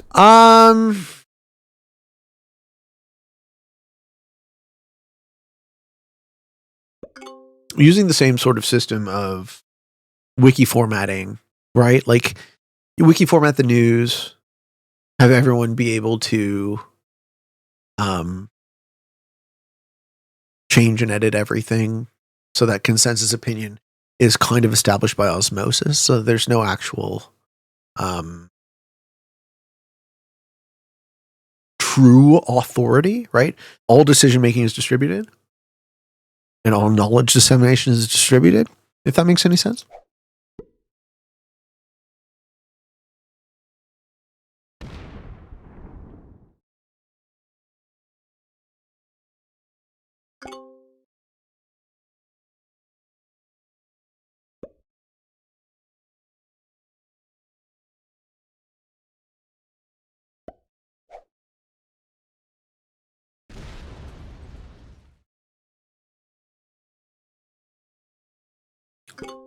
I mean, you obviously make it so that you can't delete anything.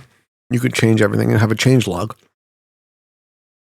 And you would also, I would imagine, by some merit, earn the ability to be a verified contributor.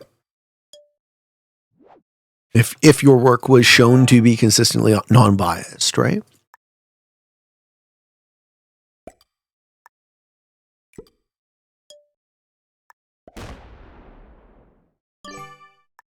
I mean, we could talk about the design of this system, and I love to do it. That's actually the part I would like to talk about. Have I ever played Risk Legacy? No, I haven't. I hear it's good, though. All right, we got a little stretch redeem. Might as well. Again, might as well take care of yourselves, folks. Feel free to do some push-ups or stretch with me while we drag on and on and on and watch the paint dry.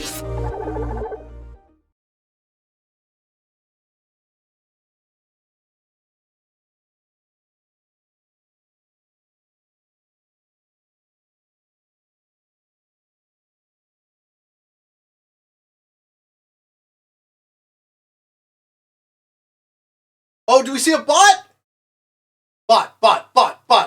Let's go. Bot out, you loser.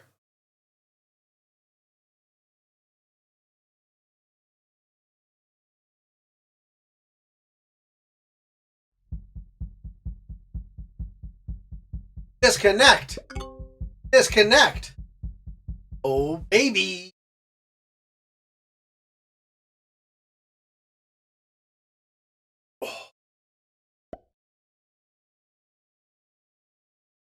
Let's see that disconnect, baby.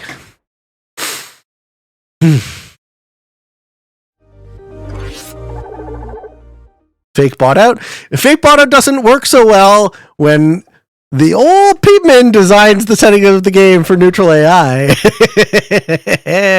I thought about that one too.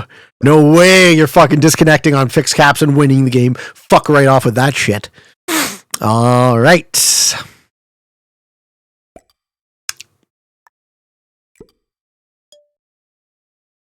Love the Homer slippers. Thanks, man.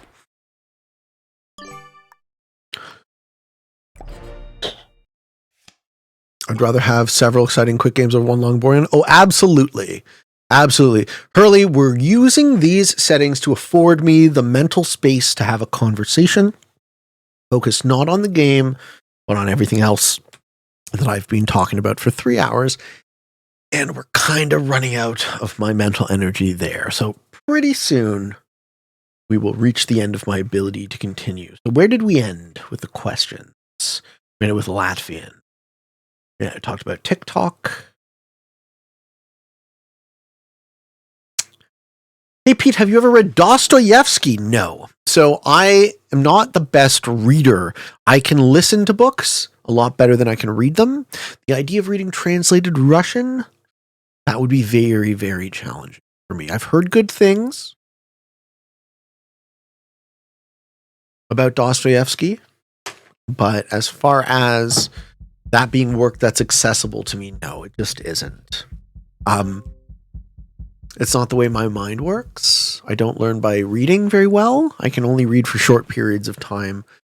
I learn a lot by talking to people. I learn a lot by listening. I learn a lot by doing. I have some kind of learning disability that I can't really articulate, but that is the best way I can describe it to you guys. All right, Necrobite would like to know. Yo, Pete! I often hear you say that you are not the center of the universe. I'm sure not. IMO, that's incorrect. Okay, let's hear his argument. You are the center of the universe because everything you will ever know and experience is a product of your consciousness. Accepted. Even on a literal level, you are the center of the universe. This may be a stretch or misunderstanding, but hear me out. Using Einstein's theory of relativity. Sorry. Still playing Risk. Presumptively.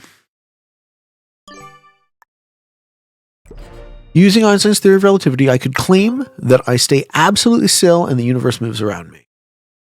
Not really a question, more so a provocation in thought. Cool. No, this works. This works as a question for the Q&A. Good philosophy. So, the way I think of the universe, the way I use the term, let's presume that all multiverses are also counted as the universe. We're talking the discourse of all reality that exists. So if we're talking about the discourse of all possible reality, the universe or the multiverse or the multiverses or whatever, I am obviously not the center of it, despite the fact that I am the inflection point of my consciousness, because we presume that other people, we presume that we do not live in a solipsistic universe, that I am not the only consciousness and there are other consciousnesses. And because we presume that, the way I think of the universe, I think the universe is a shard of God, right? If the universe is the discourse of all things that exist, the infinity of everything, then if there was an infinite being that had omnipotence and omniscience, right, that would be infinite power and infinite knowledge. If there was a being, then the only thing that being would lack would be limitation. So in order to give themselves perspective on that limitation, it would break itself up into the myriad different consciousnesses it experiences in order to experience itself subjectively, which is why we find ourselves possessing the infinite creative power of God, but living in a finite body that rots and dies. Great provocation. But we fundamentally disagree on the word universe. And the way you see it presupposes that your consciousness is the only consciousness. So no, I am not the center of the universe. I am the center of my universe. But there are others, like yours, everyone else's.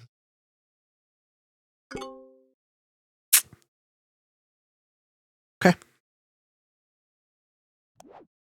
Pretty soon we'll see Red reach MIA if they don't come back.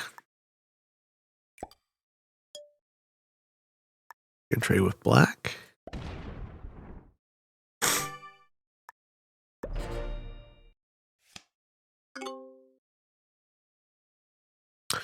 You think there's an afterlife? The way I conceptualize this is a great question too. The way I conceptualize the afterlife is we know through the laws of physics, matter cannot be created nor destroyed, only transformed from one state to another, from one pattern to another. So the way the afterlife makes sense to me is that all of the matter and all of the energy that exists in your body currently in this pattern. So you're a bag of meat, and your brain is a meat computer with the program that is operating on it that is you. So you are, there's an electronic meat computer in your skull, and the program that's operating on it is this algorithm that you call your mind. And that pattern of energy, what happens to that pattern of energy when we die? The pattern dissipates. The energy persists. The matter persists. So we are recycled into the physical universe in a material sense. But do I believe that anything of the pattern persists? No. I think I have one life. And I think when I'm dead, I'm dead.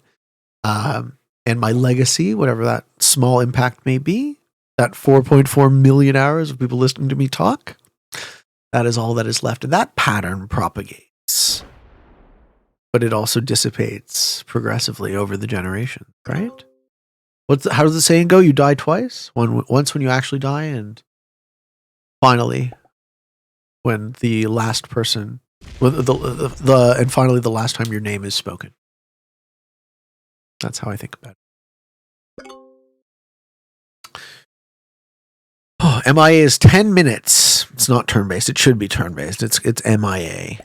Red put themselves into a advantageous position, troop-wise, and then fucking quit. Or fake botted. We'll see. We'll see if he fake botted. Good on all these guys for playing the way they are, eh?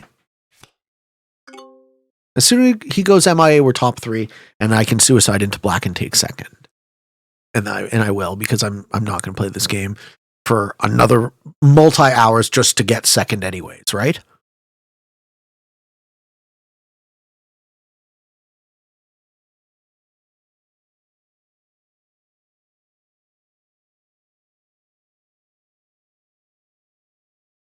How long is this game so far? This game has gone 3 hours and 20 minutes. And I'm absolutely going to end it as soon as Red goes MIA. And then we'll do a karaoke reading. We'll send it home, ladies and gentlemen. So hopefully he isn't fake botting, and hopefully he actually just quit.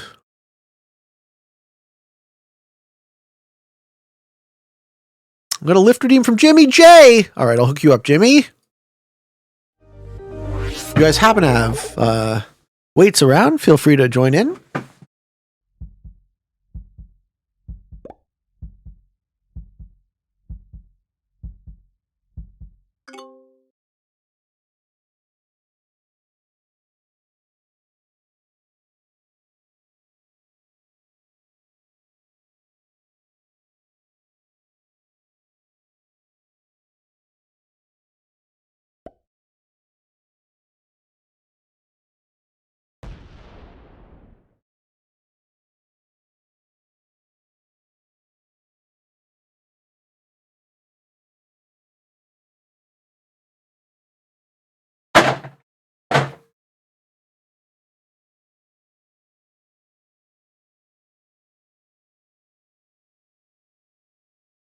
Push-ups.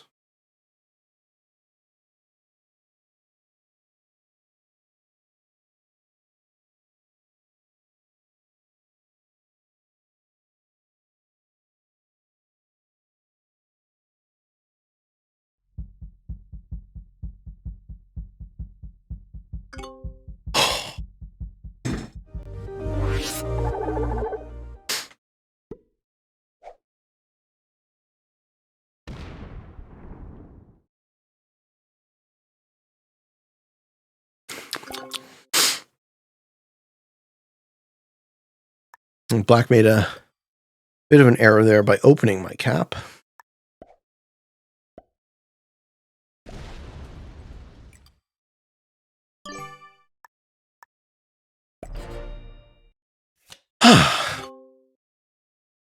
All right.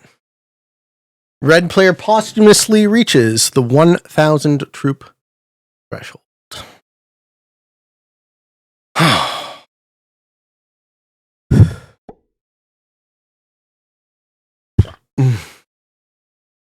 Or when Pete didn't have camera transition. Yeah, shout out to Drew for the workout scene. Looks good. Do I know how many things your government votes for every day? Probably twice as many as they need to. At least twice as many as they need to. They do way too much because they're terrible at their jobs.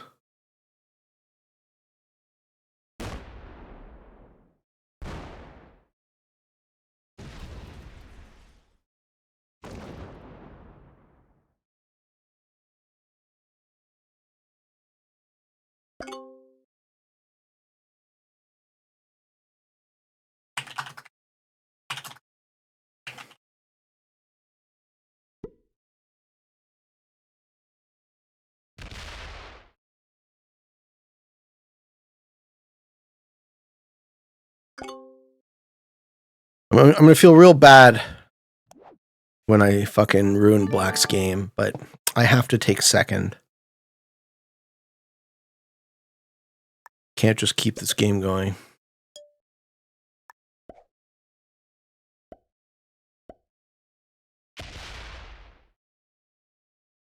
Anyone else gets a chubby when Pete reads their comment? I'll read it slower if you're close. Anyone else gets a chubby when Pete wait a minute. It's not that kind of shit. Boing! Are we likely to see you try off other strategy games as a one-off? Depends on if it appeals. Do it. Do some more. Do it very slowly. Yeah, depends on if it appeals to me or not. That is a True Lies joke. Yo, Pete, weird question. Do you like anime now? The only anime I like is Transformers the movie from 1985 because I was a kid. And I don't know if it counts as an anime, but it's in the anime flavor. Again, I can't read very well, right? Oh, he's fucking suiciding. What? is happening, ladies and gentlemen?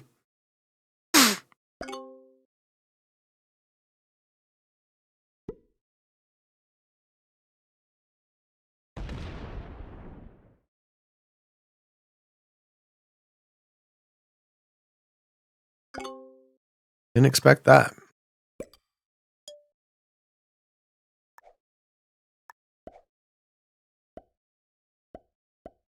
Yeah, so with anime, because I don't speak Japanese, in order to understand the show, I have to read the subtitles.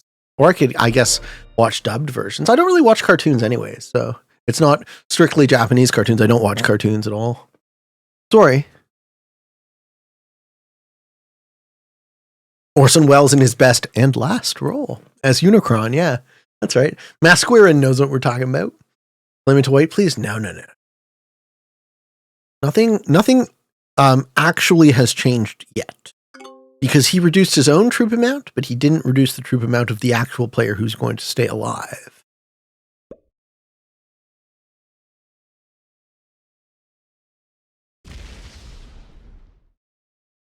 Maybe we see Black regain a capital?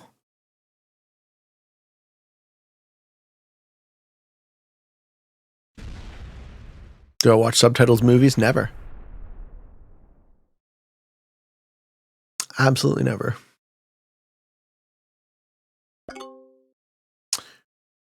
I'd definitely like to see you try the game Blood Bowl. What is it?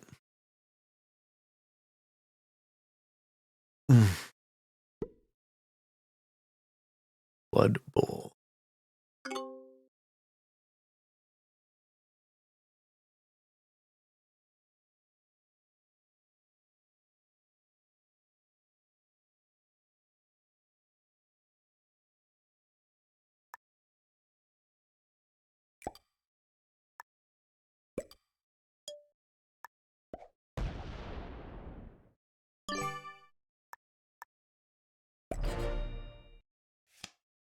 Torture Tuesday. Don't worry, this game's almost over. Red will bot, or Red will go MIA. Thank you, OQTie, with the Prime sub. Thank you, man. Thank you so much for the support. Looks like we're almost done this game. Blood Bowl looks super cool. That's a board game, though. Fantasy football. Oh no. What have you gotten me? What have you gotten me to look at? Okay.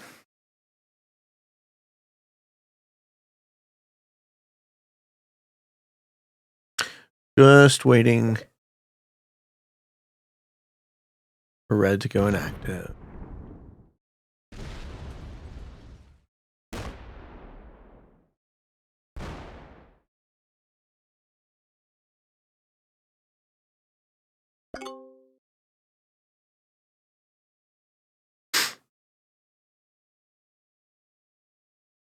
How long do you need AFK to go MIA? You need 10 minutes, apparently.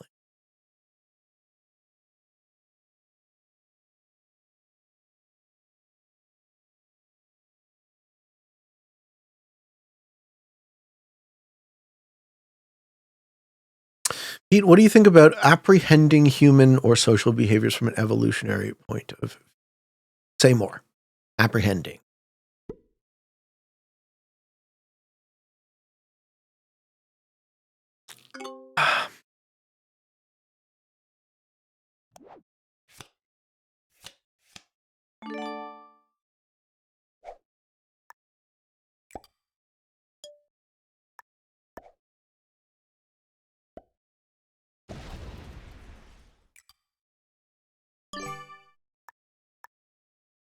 Looking at social behaviors. Yeah, I almost exclusively try to look at things from an Evo psych perspective, which is why bearing witness to what is happening culturally is very scary, and why I'm thinking about leaving my home.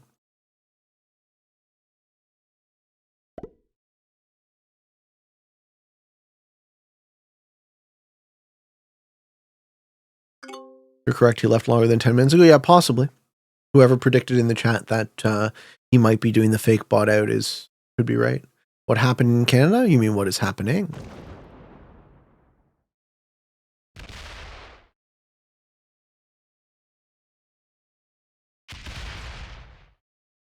And black is suiciding.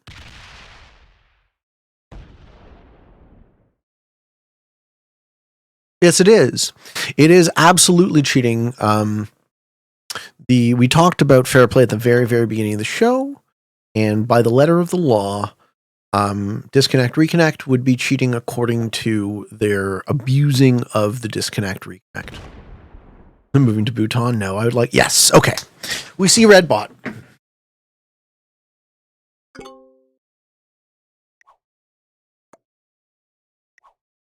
That's the end of the game, ladies and gentlemen.